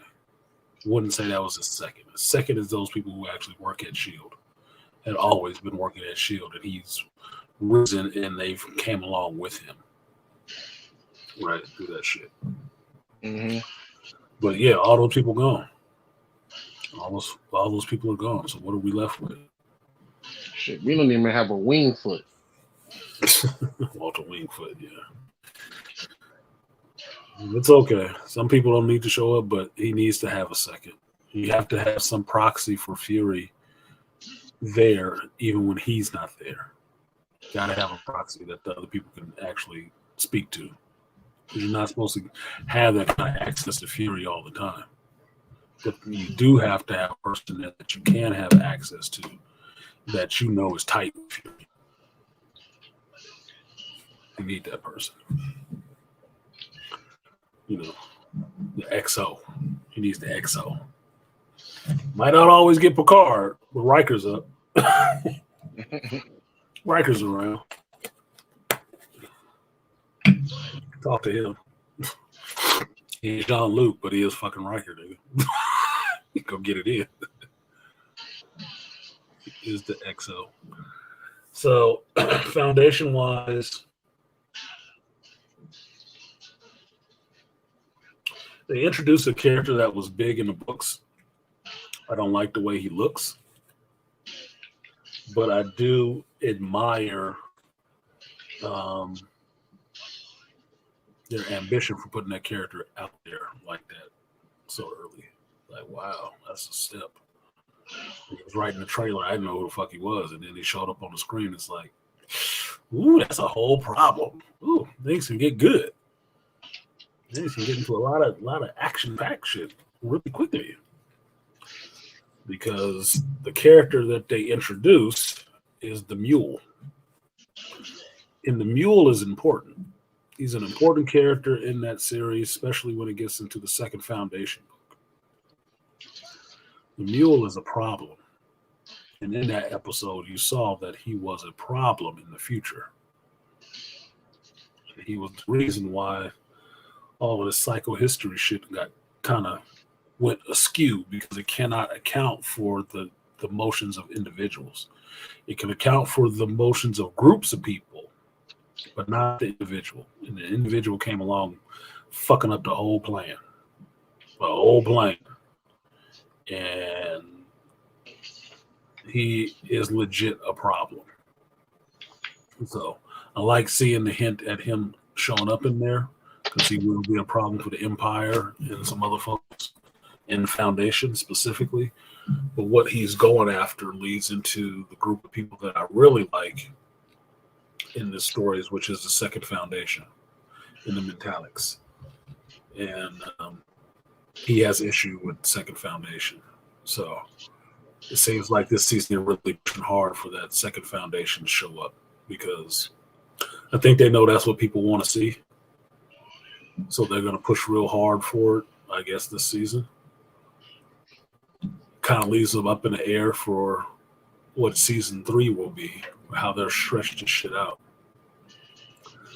But I'm down to see it. I'm definitely down to see it, because I like the story. And if you just want to watch sci-fi, you can watch this as just sci-fi. You can get into it. Thinking at this point, having not read the book would probably be a benefit for you, so you can just get into watching it and not have to understand that they're doing some shit wrong. Ignorance will be your bliss. What were you gonna say? What is it on Apple TV or Amazon? Apple TV. Apple TV. Oh. Yeah, Foundation is an Apple TV show. Same with the Silo is an Apple TV show. Let's see. Ooh, y'all put me to sleep. So, more on to the frame of not getting anything monetized today. Yeah, so Ptolemy Gray, supposed to be a really good episode, a good show with Sam Jackson.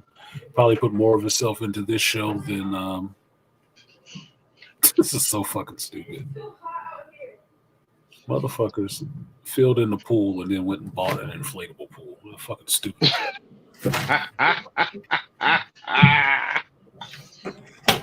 My landlord is so fucking dumb. Motherfucker has a whole pool in the backyard. I had a whole pool in the backyard. Because I guess something was broke. I don't know how you break something on a fucking hole in the ground with cement over it. But she didn't want to fix the shit. So she had the neighbors, who has a contracting company and a Bobcat, fill in the fucking pool. But now they're out there with a goddamn inflatable pool. Like, what the fuck? Well, you can't fix stupid, so. Why didn't you just fix the motherfucker that was there and fill it up, instead of just letting it go to waste? Fucking hell, dude. Talking to somebody, said, what does that do for the resale value of that house? I said, it brings it down, I would think. Because if you had a pool, that increases the value. But if you filled it in and covered it up with dirt, somebody who would buy it would be thinking, hey, that would be a perfect place for a pool in this hot-ass valley. Whatever, man. Chicks. Strong and independent. Dumb as fuck. They're going to be out of some money. They're going to be out of some money. So Ptolemy Gray is supposed to be a good show. C with Jason Momoa is supposed to be a really good show. Hijack, I don't know if it's a good show or not, but it got my boy in it, Idris Elba. I'd watch that shit just on that. Ted Lasso has been funny.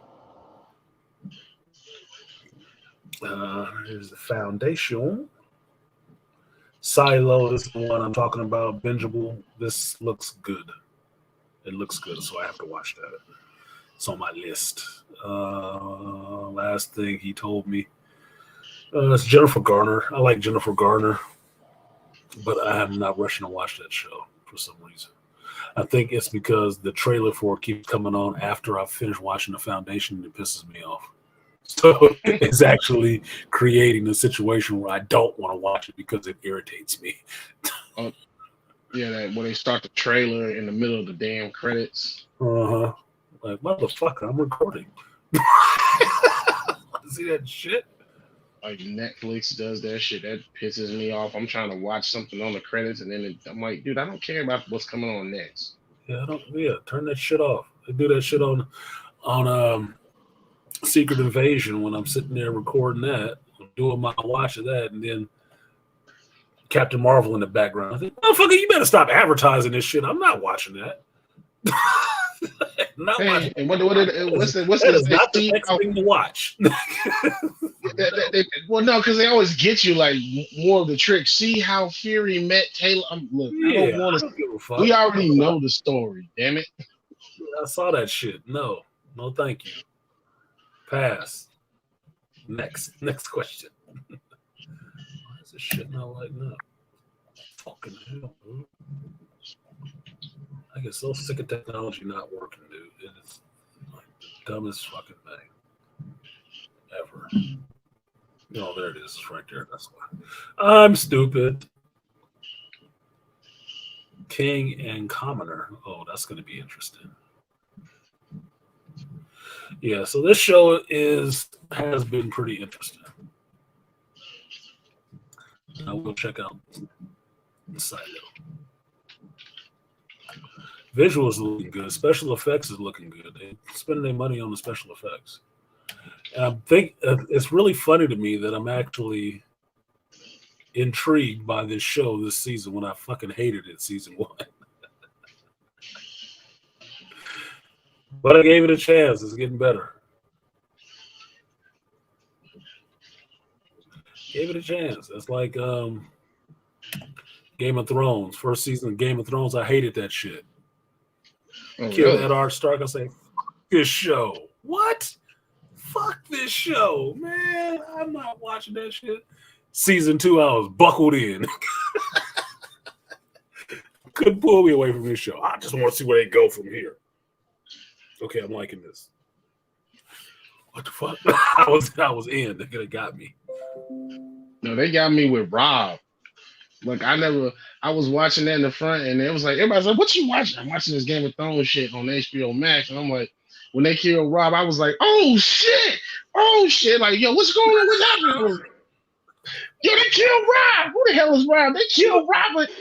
Oh, they killed Rob Stark, the King of the North. What are you talking about? They killed the King of the North.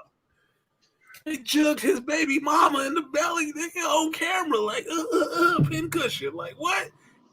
His mama throw on camera, like Catelyn. Like unceremoniously too, just like. Well, technically, they killed Rob twice because if you read the book, you know how they have that. What's that animal stuff where they can put their spirits in the animals? Mm-hmm. His spirit actually went into his dire wolf, and you remember when they killed the dire wolf, they cut the head off. They killed him twice. Because I didn't know that when I went back and was like looking at the book stuff. They was like, yeah, they killed Rob twice. Actually, I was like, oh damn, that makes it worse. That's even worse. Yeah, that's even worse. I know they had a connection with their dire wolves. I didn't know he could do that walking shit to jump into his wolf. I thought that was only Bran who could do that shit. That otherwise, they just had like a psychic connection with the wolves. But if he jumped into the wolf, they did cut the wolf's head off and put it on his body. Like that's fucked up, dude. Damn, really?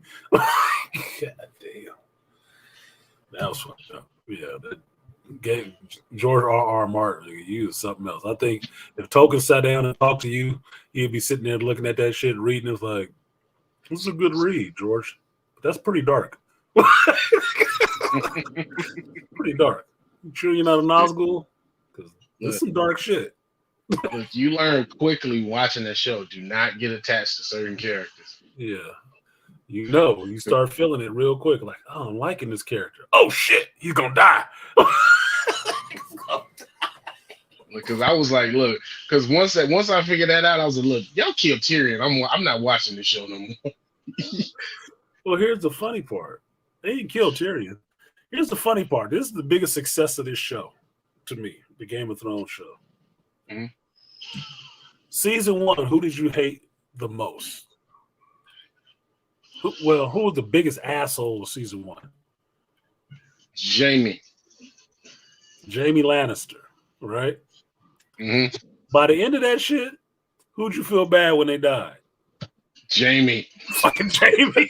Like, that motherfucker did you got me, you motherfucker. I hated Jamie. Jamie was a dick. He was killing not Rob, but Ed R. Starr's cousins and shit like that. Stabbed him in the eye, telling him he was going to cut his balls off. He was a son of a bitch. Pushed the kid out the window like, fuck this little motherfucker. Man, I'm trying to fuck my sister. He interrupted me. Damn. He set the whole motion of this shit off. But by the end of that shit, he ran in there to save Cersei. Like, Jamie, fuck this bitch, man. That's the only woman I ever loved. Like, nigga, you was just in the womb together. That's all it was. Let her go. She had did some dirty shit. She sent you off to damn near get killed. Pretty much. Like, fuck her. No, he died with her. Like, nah, Jamie. God damn, bro. I wanted you to live. I wanted you to live. I know. Look, you even felt bad for him when he finally made it back to Cersei. He had his hand chopped off and she rejected him. Like, and she was still giving him shit. Like, this bitch ain't never been okay, dude. She ain't never been right. I don't know what the hell you was in love with, nigga. She must got some bomb. She must got something. A whole cracking in that bitch or something. She got something in there. Who's you? Fuck her. Couldn't let her go. I'm like, God damn it, Jamie. Look, you had a chick right there, too. He had the night chick. She's a little big for him. She would have been fucking him. But still. Got that one hand. That could have worked for her. Could have worked for her. Fuck it. But still. Brienne was tough. She would have took that shit. Yeah, that was her name. Yeah, Brienne. Look, you take the hand off, you just got to stump anyway. She'd work with that. Look, nigga. You double dipping on her. but still. I felt bad for Jamie dying. I was like, not like that. We didn't even see it on camera. I was like, well, there's a grace. There's a grace in that, I guess. Whatever. You just die with your sister. That bitch shouldn't have died that way. She deserved to get some flame broiling. A much more harder. Anybody that should have got stuck by a dragon was her. She should have suffered. I'm sorry. She should have fucking suffered. She didn't suffer at all. Like, goddamn, even Tomlin, her son, had to take his own life diving out the window because she was making his ass so goddamn crazy. This bitch just died in some rubble. I'm like, off screen? Fuck you. No. Not after everything she's done. Mm-hmm. She don't get to just like, maybe I got crushed. Maybe I suffocated. No, bitch. You need to get drawn and quartered or something. Somebody needs to take your head. I mean, even her father got shot while taking a shit on the stool by Tyrion. And he deserved it, being an asshole that he was to Tyrion, nigga. Look, that's some dirty shit. Hire a chick to act like she like him, and then you fall in love with the chick, you bring the chick back, and then have all the guards and stuff like that have sex with her in front of him to prove a point to him. That's some fucked up shit. And you didn't do it once, you did it twice, nigga. Damn, Tywin. Let the little man live. It ain't his fault, nigga. God damn. Yeah. Killed your mother on the way out. You killed my wife. You didn't even probably care about the bitch like that. Damn. Yeah, Jamie was my favorite character. I named my son after him. I liked for the first season. Yeah, Jamie was something else. Jamie was something else. And I count that as such a turn in that season because they take the person you hated the most in the first season, next to fucking the little king child, next to Joffrey. That little motherfucker. Next to Joffrey, you hated Jamie, and they took that character and took him on his journey through 7-8 seasons, and then you end up feeling bad when he dies. It's like, that's some good ass fucking writing. You would have to be with that show to get that to have that import on him at the end. Like, no, he's changed. He's a better person. It's been years. You know, he's a different dude now. And don't take away all the people he killed that you saw him kill. Don't take away from him pushing Braun out that goddamn window. When him and Braun finally saw each other again, and he like and apologized, I'm like, this is a big moment. This is a big moment. This kid is in the chair now. Him and Theon got fucked up. I was like, I don't even call him the name that Ramsey was calling. I don't even call him that. I was like, no, sir. He's being a bitch. He's being a bitch. He didn't even realize he was trying to get some Jamie Lannister action, trying to fuck his own sister. Like, nigga, what the hell is you doing? You the man in these parts, right? I was like, I told you I was the man in these seas. Riding up the wrong river, homeboy. That's your sister. Yara was down for it, but she was like, yeah, nigga, shit. I got bigger balls than you. Yeah, because I think for me, the most 3 hated cats that I like was, at first it was Jamie, it was Ramsey, and I'm trying to think of who was a third motherfucker. Because when Ramsey, I couldn't wait for that's why I say the Battle of the Bastards was my favorite episode. That's when his last act where he killed the little brother, I was like, oh, player, you got to die at this point. Right, yeah, Ramsey was something else. I don't know what it was, but Ramsey, I didn't really hate Ramsey. I just thought he was an evil motherfucker. He was evil. But you saw his father. He was a cold, calculating motherfucker. He made him like that. That was his bastard. He talked to him like Tywin was talking to Tyrion. A little bit, but he was so cold in his delivery. It's like, are you surprised that Ramsey is fucked up? I'm not. Shit, that's probably more son than the ones from his wife. Ramsey was something different. I didn't really hate him. I didn't feel sorry for his ass. I just thought he was a despicable motherfucker. Like, he needs to die. I don't feel bad for him. He just needs to die. I just know you need to put his ass down. Like, wild dogs, nigga, you got to put him down. You got to put him down. So when they got into the courtyard after they Sansa went and got the freaking alliance, and he had him in the court, he said, "No, I want to have a fair fight." Oh no, the time for that has passed. It's on. A fair fight. Yeah, because Ramsey was funny and he was calculating in some points because he wasn't a dummy. That was the thing. He wasn't really a dummy. He would do shit on purpose to play people, right? But I just wanted him to die. I didn't hate him. I just wanted him to die. I was like, yeah, he ain't no good.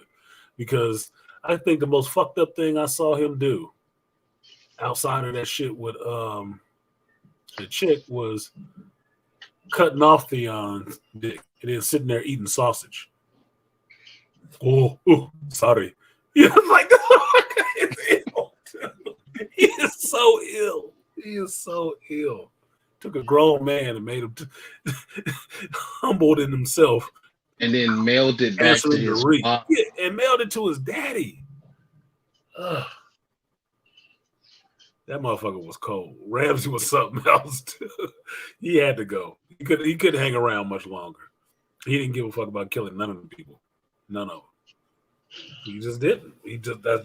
Look, you were standing in the way of him having some legitimacy. You was gonna die. He wasn't a child of incest or no other shit like that. He just had a horrible fucking dude for his daddy who didn't treat him like shit and kept dangling that, legitimacy in front of his fucking face. Yeah.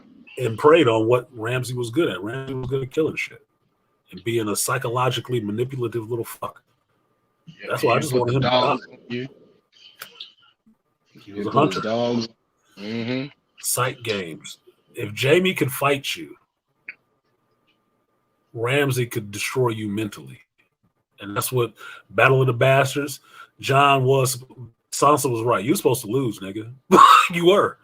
Because he got to you psychologically and got your ass out there on that battlefield chasing after fucking Rickon when you should have known this little kid dead. But we gonna fight this fight. Got you out there separated from your whole troops and shit like that, and now he gonna bring everybody on you. Nigga, you look dumb. That was tactically stupid. Yep. And you were paying for it. Could have been dead that day. You should have been dead that day, among others. But Ramsey was playing that 3D chess with your ass mentally.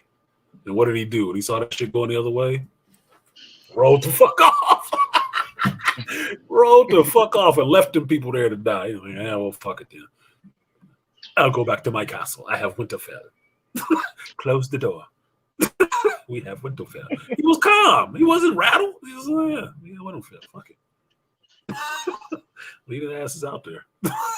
Well, he was calm even in his death, because even when Sansa put the damn dogs on, he was like, he was like, I guess he was ready for it. I was like, yeah, all right. I hated Joffrey. Yeah, Joffrey was annoying. That's why I wanted him to die too. Joffrey was annoying in the same way in anime where you have some little kid with a bunch of power, but they're a little bastard, little irritating fuck. Yeah, a lot of people gonna get killed. And you got to remember, Joffrey killed that prostitute who was kind of cool. Used her ass for target practice in his bedroom. Joffrey was a little fuck. He was not right. He was not the good side of Jamie's nut. He was not. He was that side of Jamie that liked killing people. That's what Joffrey ass was. Because the rest of Jamie's kids were kind of cool. Like Tomlin was cool. The daughter, I forgot what her name was, Elsa or something like that. Yeah. She was kind of all right. Joffrey was fucked up. That first baby through incest, he was fucked up. He had that sociopath, psychopath shit going on with him. He needed to die. If you really want to think about it, he was more deformed than Tyrion was. Yep. I think Theon was my least favorite character. I was happy when he became Reek. Yeah, it was, because Theon was a little bitch. Yeah. He did get what he deserved a little bit. His character was a little bit of a bitch. And I can tell you why, how you know Theon was a bitch. And shout out to that actor for portraying him. Because when that actor showed up in John Wick, I wanted him to get fucked up in that too. I did. I wanted him to get fucked up in that too. But that's credit to how he acted as Theon. Because Theon was sad in a sense. But it's like, you did some despicable shit, Theon. I mean, goddamn. Yeah. You have no backbone, nigga. You have no backbone. Always looking to be awesome. Your dad was an asshole too. Gave your ass away. Everybody else had to tell you that shit. What the fuck? You kept making the wrong call. He kept making the wrong call, and it was sad. But it was like, what's the fuck you get though, Theon? Them two little boys that you burnt up and tried to pass off as the two other little youngest Starks. They didn't ask for that shit. And did shit to you. That's why people was like, fuck Theon. He got his dick cut off. You got lucky. Got lucky. Fuck him. Now we don't have to worry about his ass reproducing. Shit, that was a mercy, nigga. And Ramsey and girlfriend both deserve to be eaten by dogs. John was too soft for me to. Yeah, because that's the thing. Ramsey and his chick, his little wild chick. Remember that he had already raped Sansa, and he was banging that chick out right in front of Sansa. And Ramsey was on some different shit, dude. He was living his best life. But that chick was crazy too. He found him a chick just as crazy as her. Both of them could have been on Fatal Attractions, whatever that show is. It could have been the Mickey and Mallory of what the hell. Motherfucker was nuts. They needed to be put down. Oh mad as shit because she was with Sansa, and I'm like, well, shit, she's the wife. What the fuck you thought? What was you? You was what, the helpmate? She don't give a fuck. He only got you because he has to. I hate this bitch. Cut her throat. Leave her alone. We're family now. That little slow voice, like, nigga. Ramsey was that dude. Look, if you put it this way, who do you think will win? If you put Ramsey up against Jamie, who do you think will win? Jamie before he got his hand cut off. Shit. I'm probably going against Ramsey because he's gonna come. It's like Batman. He got a fucking plan somewhere in up his sleeve and setting his ass up to lose. He gonna put some traps out there? He gonna do some. I view Ramsey as a much more sinister version of Tyrion. He's what Tyrion could have been if Tyrion would have the smarts to like overcome his bullshit. Because Ramsey could fight, but Ramsey was a hunter. Right. Jamie was not a hunter. Jamie was a knight. Right. A knight and a soldier. Ramsey was a hunter. That's why he'd hunt with dogs and be out in the woods and using the arrow and shit like that. Ramsey was like a Baelish and a Jamie mixed together.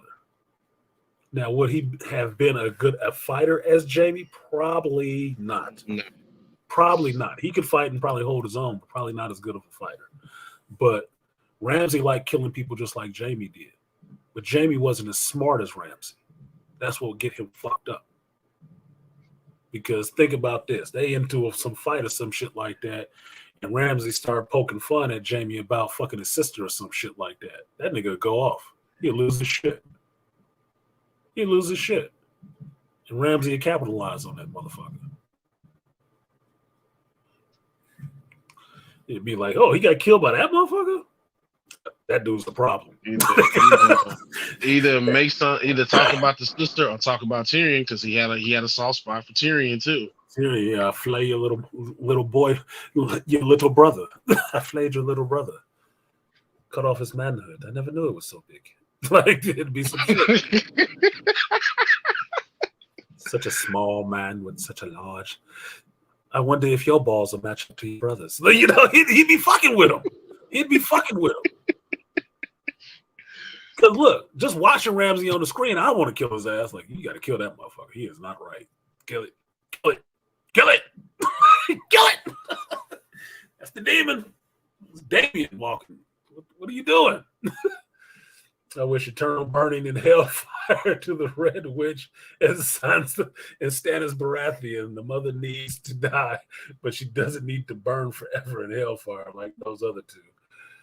No, the mother can burn in hellfire because she sacrificed her daughter. The little daughter didn't do shit. The Red Witch was doing what she was commanded to by, the Lord of Light.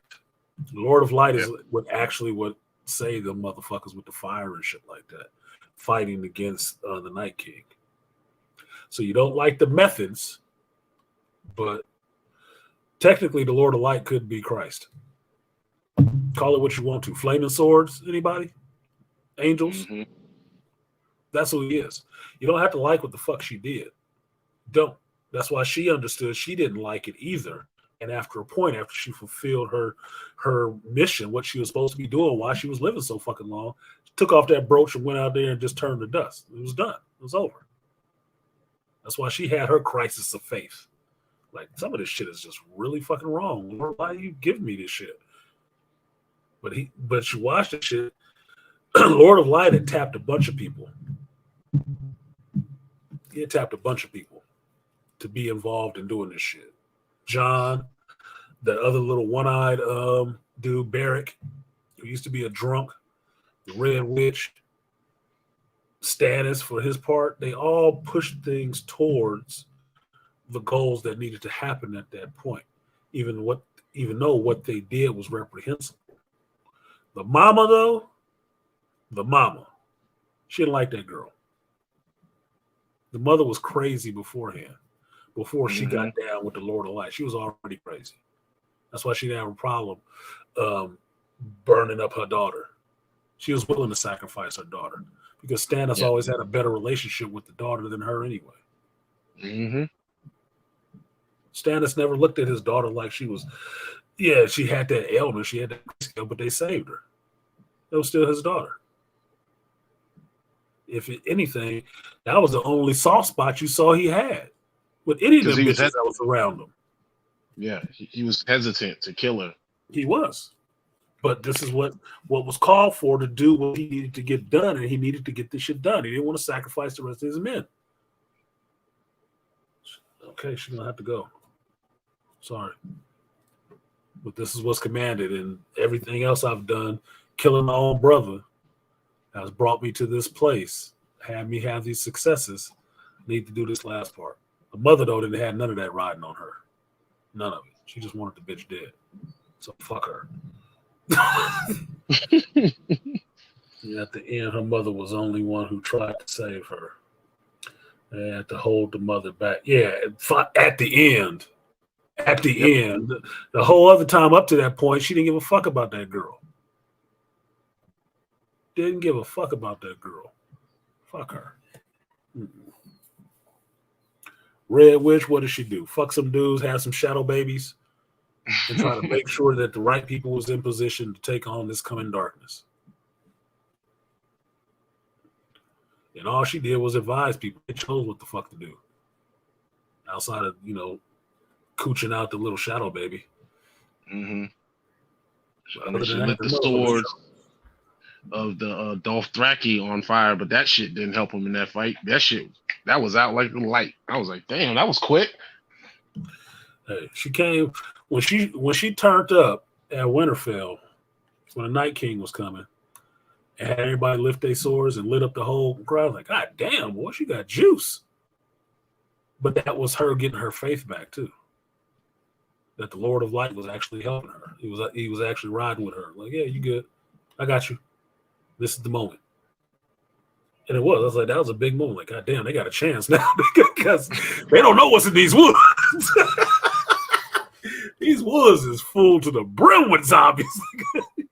You might as well set the woods on fire. Stop looking for the Night King. Yeah, woods and snow. So it was dark too. I was like, fuck that. Dwindle the forces first. I'm like, I'm easier if it's less people to get through. Like, shit. That was the first time I watched that. I said, look, I'd have been comfortable just shooting the arrow from the fort because I'm not gonna be on the front lines and that shit. Nah, I will be in the tower. Rain, fire.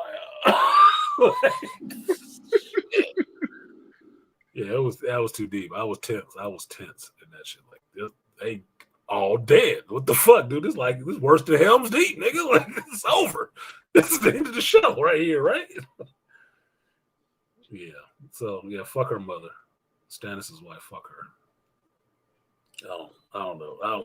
It seems funny I give the Red Witch some grace and not the girl's mother, but fuck her. She treated that little girl like shit. And there was a bunch of crazy mothers in that shit, so don't act like she the only one. Cersei was crazy. Cersei did love her kids, but Cersei was crazy. And fucking Lysa Arryn was crazy as a goddamn. Look, I don't know why they didn't push that bitch through the moon door sooner. Because that bitch was nuts. Oh, that one. Yeah, Lysa Arryn still suckling her boy like 8 or 9 years old. Like, what the fuck? That's not a child. That's not a baby. I'm not gonna lie. I thought she was getting off on the shit. That's why she was still doing. They can get some perverse pleasure out of that shit. But nah, she was nuts. She was loony as fuck. I don't know what Lord Baelish did to her, but nigga, he found her button. He found her button. She was down with killing her husband after that nigga found her spot. Like, god damn. She was like, fuck this whole kingdom. She was ready to kill her niece after she found out he kind of like you. Oh, bitch, you gonna die. Your old ass. I know what it is. He's gonna replace me with you. No, that will never happen. Like, god damn. Yeah, she was nuts. And what she didn't know was he actually got to your sister first before you. So you were just there. He wanted your sister. Then your niece. Your sister. But he'll take you as a consolation prize to get some closer to your goal. But then, your niece looks like a younger version of your sister. So your old ass can go. I got what I need. Got your husband killed. And, we married now, so I kind of got the throne too, bitch. So you can take a flight, catch that flight. I got the soldiers in the veil. I got the veil. We good. Ain't nobody getting up here. Ain't nobody coming to fuck with me. Nobody coming to fuck with me. The red keep got me covered too. Yeah, we good. We good. We don't need your ass no more. Yeah. Oh, your son. Yeah, he likes me as Uncle Peter. We're gonna train him how to be a man now. Stop sucking on mama titty. Shit, crazy ass. I was laughing when they put his ass out to the sword fight. I was like, this is gonna be funny. Yeah, embarrassing funny. This shit's stuck in my rug.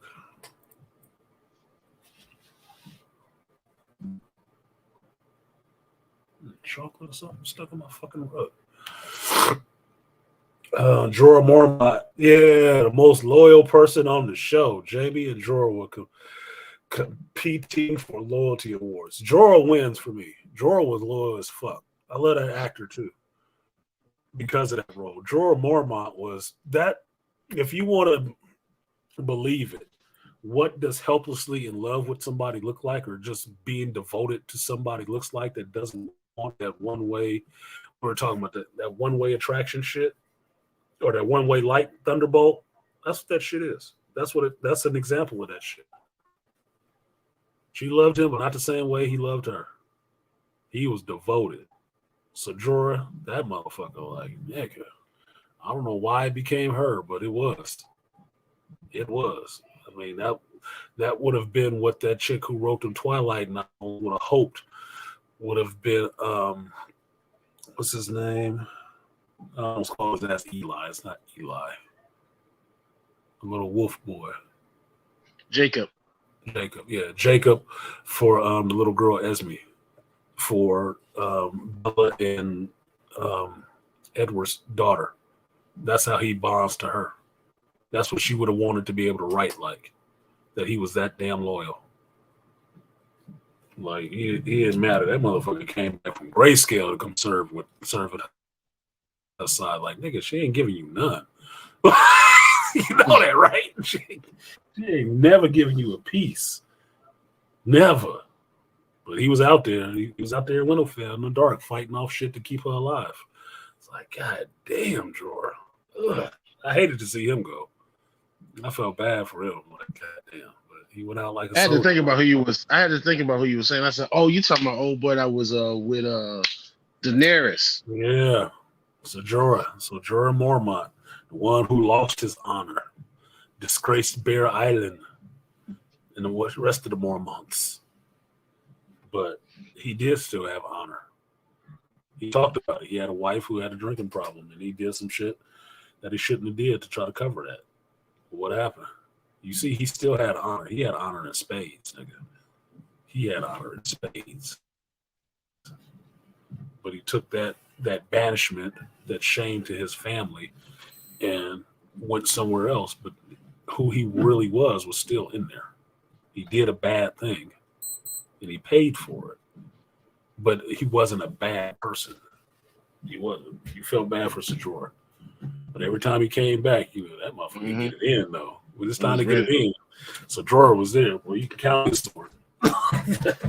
If he riding for you, that nigga won't be riding for you. I was happy he came back too. When he showed up when he found Tyrion and all of them, I was like, oh yes, he's back. He beat the Grayscale with the help of what's the name? That went to the tower. Carly. Yeah. Randall. But shit, sorry. Oh, God damn it. Fucking Cracker Jacks in my goddamn rug.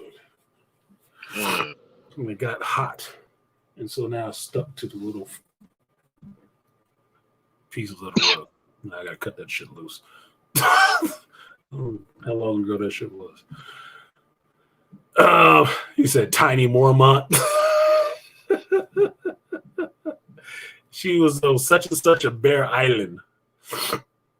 But yeah, she was the queen. She was a Mormont. She was. Yes, she did take down the giant. He did. Anyone from Bat Island is worth. He's the chick that was in The Last of Us. That's what she was. Yeah. Ramsley, or what's it's her name? The last I'm name. forgetting her name. Yeah, Bella Ramsey is who she is, but I'm forgetting the character's name. It was something Mormont. But the Mormonts they had their honor intact because it was Sajora, it was her, and then it was Commander Mormont at the Night Watch, who took that position there because of what his son did. That's the one who gave John Longclaw. Oh yeah, the Valerian steel sword that he reshaped into a wolf because it was a bear. And he was supposed to give it to Sajora, but Sajora dishonored himself. He was exiled, so he didn't. And to take that shame, he went to the wall. His son was exiled, he went to the wall. The motherfuckers had honor like a motherfucker. They had honor like in spades, nigga. I don't know what they did on that island, but the motherfuckers, even the little girl was getting it in, nigga. I don't know what go on that island, but it sounded like the village hidden in the mist, nigga. They get it the fuck in.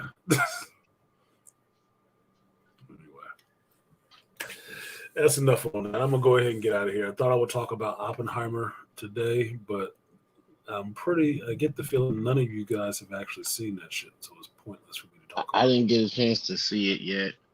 It's 3 hours. Y'all motherfuckers ain't gonna watch that shit. Because I watched the review, though. Yeah, well, because the review is shorter. I'll give y'all another week to talk about that shit.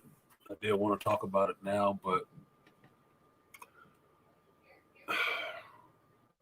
it's not one of those movies because I was looking at this about what people reviewed the shit, right?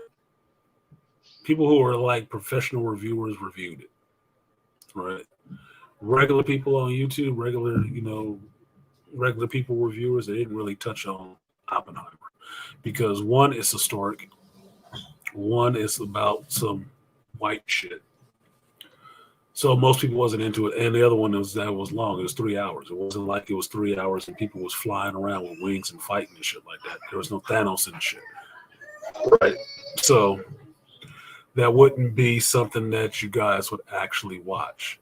So I did my reaction to it. I'll probably do a review of it because there was some interesting stuff in it, but I will probably go watch it again because technically it's a solid movie. Because it's Christopher Nolan. I'm telling you, I was having a headache in there because the sound design was so fucking loud. It was loud as shit, but it looked beautiful. You saw it in IMAX, right? I saw it in IMAX. Okay, because that's what I was heard. What I was hearing. The recommendation is to go watch it in IMAX. The recommendation is to go see a Christopher Nolan movie in fucking IMAX because he made it for IMAX for that reason. That's Christopher Nolan is a cinema director. He can do action movies, he can do suspenseful, thought-provoking movies, but he's a cinema director. He is a cinema dude. You need to see his movies the way he said you should be seeing this shit. So if he said you should see it in 35 millimeter, take your ass out and see it in 35 millimeter. If he said this is an IMAX and we're shooting this on IMAX for this, he's a fucking nerd. Nigga. You need to go see it in IMAX because you're gonna get that full experience. Because I'm telling you, I saw it in IMAX.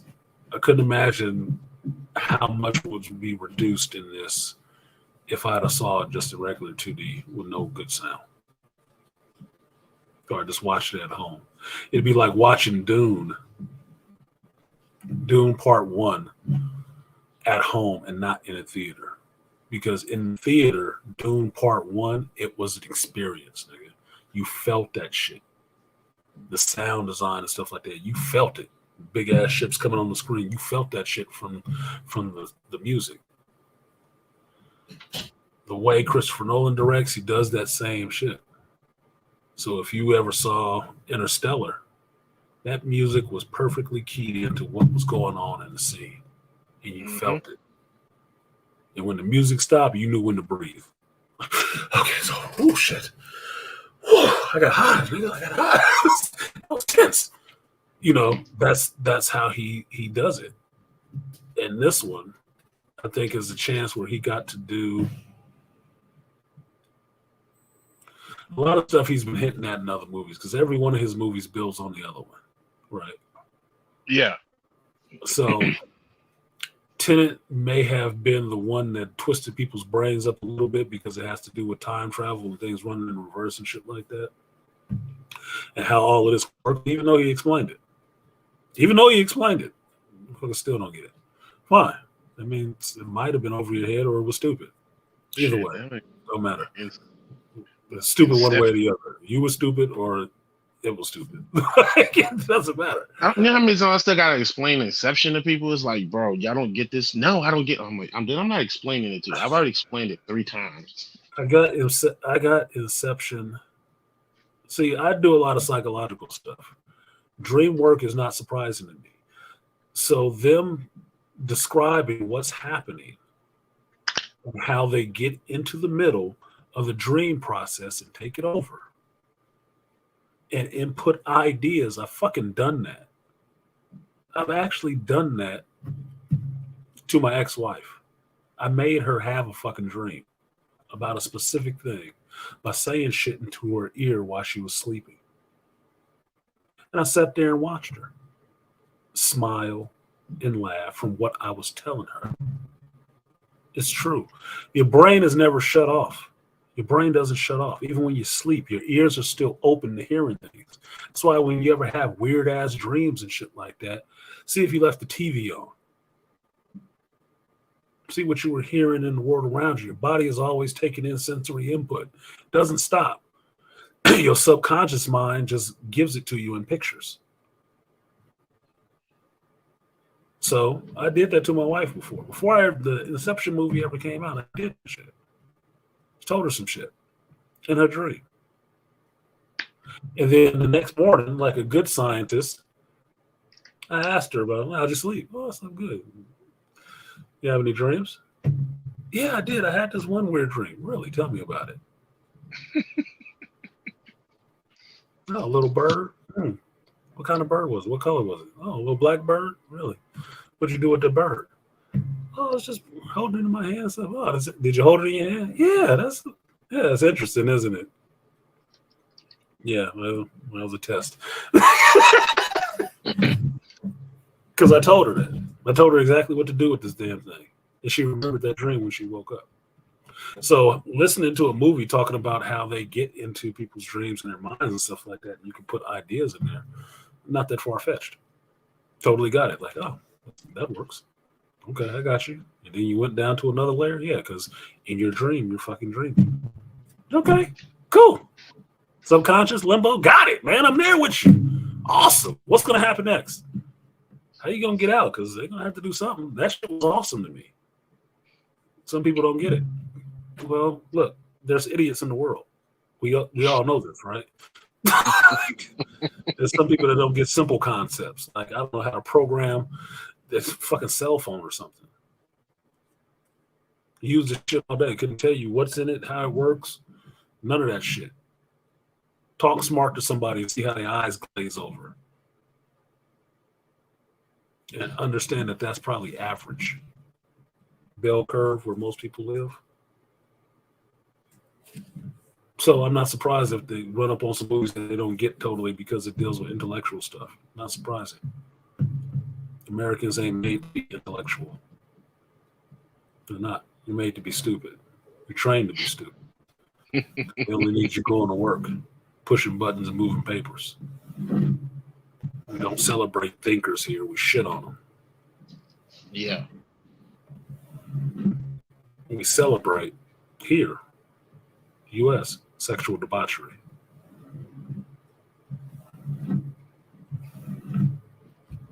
That's it. So the funniest video I saw this week was Neil deGrasse Tyson getting hit in the face with a ball, and everybody thought that shit was funny. Smart black dude getting hit in the head, which makes him seem stupid. which makes them seem stupid. That's why they thought it was funny. I don't want to see that. I don't want to see that shit either. I saw it and I could have not. Yeah, and Tywin Lannister was priceless, but he had a reason. He had a reason for why he was doing what he was doing. Trying to, and he was the one who had the most clear grasp on what was going on in Westeros and how he was positioning his family in it, because he knew they was out of money. They was gonna be out of money. They run dry, nigga. And the only thing he can do is politic these fucking positions so their family could still be secure, because he knew his job. That was his job. He's the head of that family now. He has to perpetuate it. That's his job. And he was doing his job very fucking well. That's why he was hard on Jaime, because Jaime never cared about all of this, courts and ruling and shit like that. He didn't care about it. Cersei did. But Cersei was a bitch. Couldn't get people to follow her if she didn't have a sword at their throat. They wouldn't. And Jaime didn't want the shit. He just wanted to be fucking his sister. Tyrion could, but Tyrion was so wrapped with fucking, angst from his father not liking his ass that he would never put Tyrion in the position to do that shit, even though Tyrion could. And he did. So it was on him. Because we got to remember, when Tywin came in and he was running the small council, his fucking brother was there too. His brother was there too. Tywin was the one. He was the one who actually had the most clear understanding of how to run this shit. He could have probably ran it better than all of them for a while, even as the hand. Because you see, he didn't take none of that shit from Joffrey. Everybody else was scared of his ass. Tywin came in there on his horse, shitting on the floor.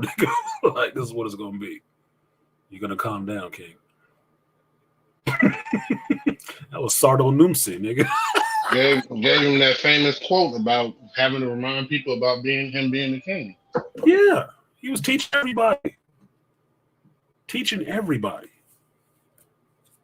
That's the problem. When you hear about people where there's bad leadership and bad rulers, there's usually somebody nearby them, that person, who would be a better ruler or a person in charge than them. The problem is that person doesn't want that position. They don't want it. They won't take it. So that means that everybody else has to suffer through this terrible person. Tywin was just the one who understood that position and said, yeah, I'll fucking take it. I can do it. Because, be truthfully, why was Robert on the throne? Robert wasn't no fucking king. Because Ned didn't take the throne. Because Ned didn't take it. Because Ned didn't want it. Ned just wanted to get back to his north and his wife. That's it. You want them fucking problems like that? No. He had no patience for none of that stuff. So when he was the hand, he hated that shit. Miserable. But that's no different than taking somebody who's comfortable in the country and moving them to the big city. They're going to hate that shit. No matter what they learned about managing people and everything else, they're going to hate that shit. It's not going to be good for them. Yep. And the only reason he really became the hand was because Robert kind of forced him to. Because his friend forced him to. And Robert, and what you know about Ed is loyal. Eddard is loyal. He's an honorable fucking man. He took the shame of lying to everybody that he had an affair on his wife to take in his sister's child to protect it from getting killed by his friend. And took that shame. Let everybody believe that shit. Even his wife. That take a lot, dude, to be able to look your wife in the face, know you ain't did some shit, and have her hate you for doing it. And know you ain't did it. And never tell her, you know what, I didn't fuck that bitch. This is Lysa's kid, okay? His licensed kid by one of them fucking Stormborns. Nigga. Don't tell Robert. He'll come and kill everybody. Targaryen. He'll come and kill everybody about this shit. Because Robert a motherfucking nut. Okay, I know. I've been on the battlefield with him. The nigga nuts. Let him sit on the throne and have his horse and drink his wine. They talk about his accomplishments in the book. He was a bad motherfucker in the field. They said he was one person you did not want to fight on that field. No. Robert was a problem, nigga. Think of Robert like a barbarian, nigga. Like Conan out that bitch. Subjugate the women, kill the weak. Nah. Robert was not that dude. He was that dude on the battlefield. He was not that dude to be king. And everybody knew it. But you know what? It wasn't going to stand up to say shit to Robert about it either.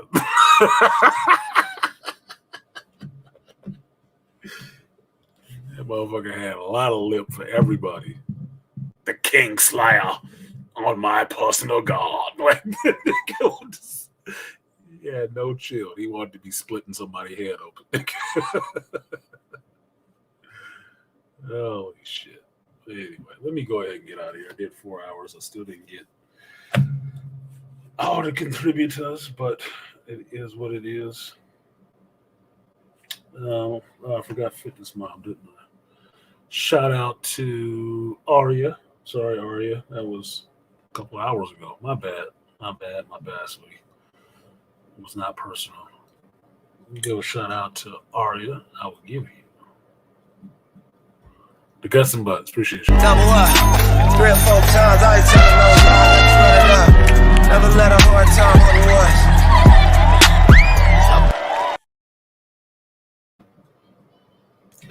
I told myself I was going to start restricting the stream to just talking about geek stuff, getting it in and getting it over with.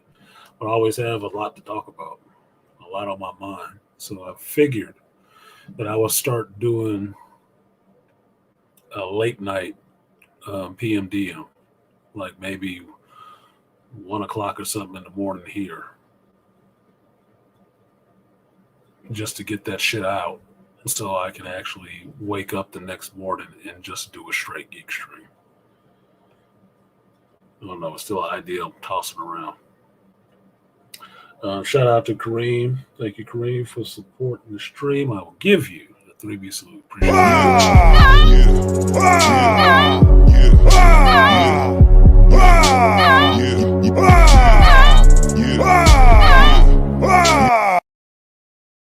away so close, but yet so far. Only took 4 hours. Anyway, you got anything, Beast? Nah, that's about it. You know, I do. I actually might.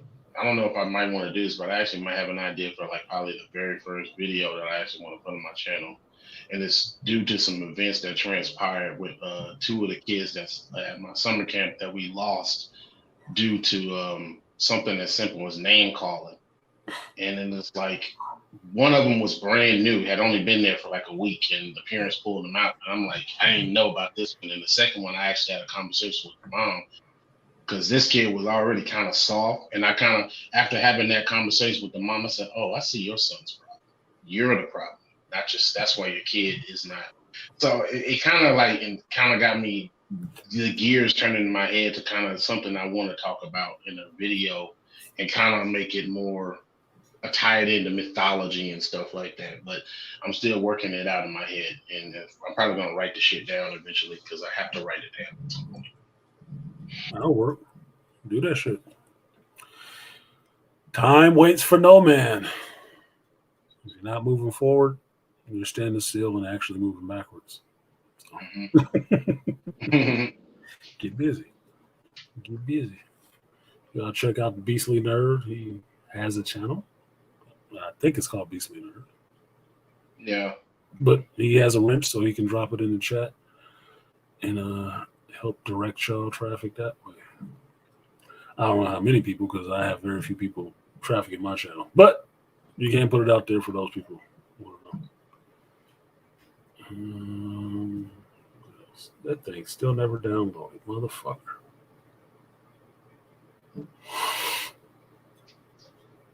Anyway, I'm going to go ahead and get out of here.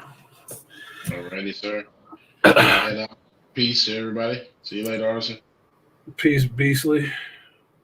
That was the Beastly Nerd. I forgot to actually play his damn intro. I forgot to play his intro. I'm not going to play it while you're going out. That'd be fucked up. But sorry, Beast. I forgot to click that shit. I was too busy starting the show, loading up these two damn things.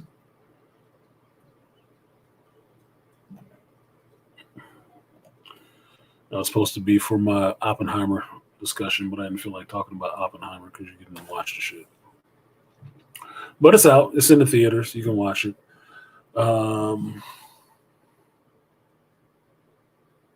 So Wednesday night, we have the series finale of Secret Invasion.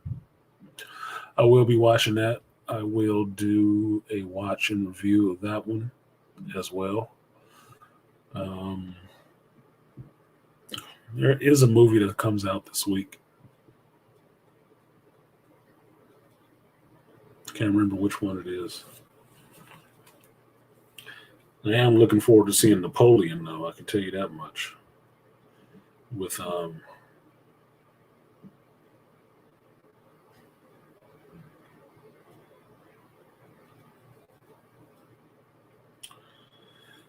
Joaquin Phoenix. That looks like it might be good. Really good. In a historical sense. Let's see what else we got.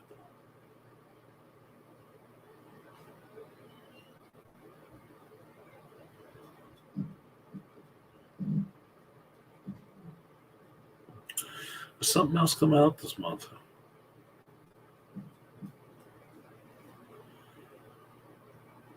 Yeah, we're already past 7/21, so something else is supposed to be coming. So either way, I'm not going to watch Barbie. I like Margot Robbie. I like Ryan Gosling. I'm not interested in watching a Barbie movie. So don't look for my Barbie review or reaction because I'm not going to see that shit. No.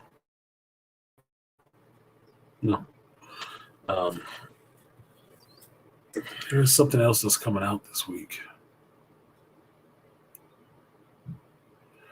It's a little lower budget, but I did want to check it out. So I'll probably do a reaction to that. And if I go back to see Oppenheimer again, there'll be a review of it. I'm going to try to get some of these reviews out. They'll be old. They'll be seeming like they're lost in the sauce, but I'm watching one other reviewer that was watching stuff years later. So it doesn't actually matter if it comes out later, just as long as it comes out. So I have to get a new phone. I have to clear this memory card, which means I have to get some of these videos off of here some kind of way. I don't want them to just be lost. So I'm going to have to put out some stripped down videos to get those off the phone and up to YouTube so you guys can peruse it. Whatnot. So that's it. Thank you guys for coming through. Did start rough. I'm not watching a Haunted Mansion. Yeah, I'm not watching a Haunted Mansion. I'm not interested. I like the actors involved in it. I'm just not interested. I finally saw who was in the movie this week, and now I knew why some of them white geeks was talking about Haunted Mansion was definitely going to be a loser right off the bat for Disney because it's a bunch of black folks in it. You ain't watching that shit. And yes, they are going to watch the Barbie movie instead of Oppenheimer, which is telling. You won't watch a movie about a historical event that changed the course of history for you in the country you live in. You should go watch some fantasy bitch come into the real world.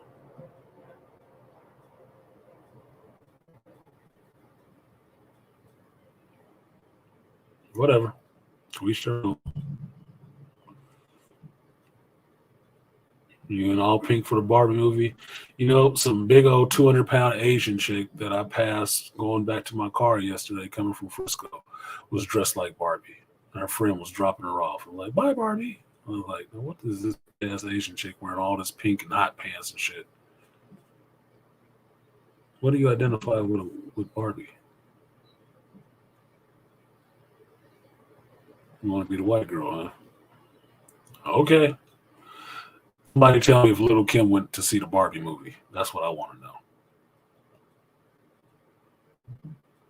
That's all I want to know. But anyway, yeah, like, share, subscribe, support the stream if you feel so inclined. I'm Artist MC. This was Shop Talk Live. We do this every Sunday, starting at 11. The support is there. I will start the stream talking about all the geek stuff of the week, and you'll get my opinion on it. If it's not, you won't hear that. You hear me tell you anecdotes about my fucking life, as opposed to anything about geek stuff. So, that's it. I will see you guys next time. Peace.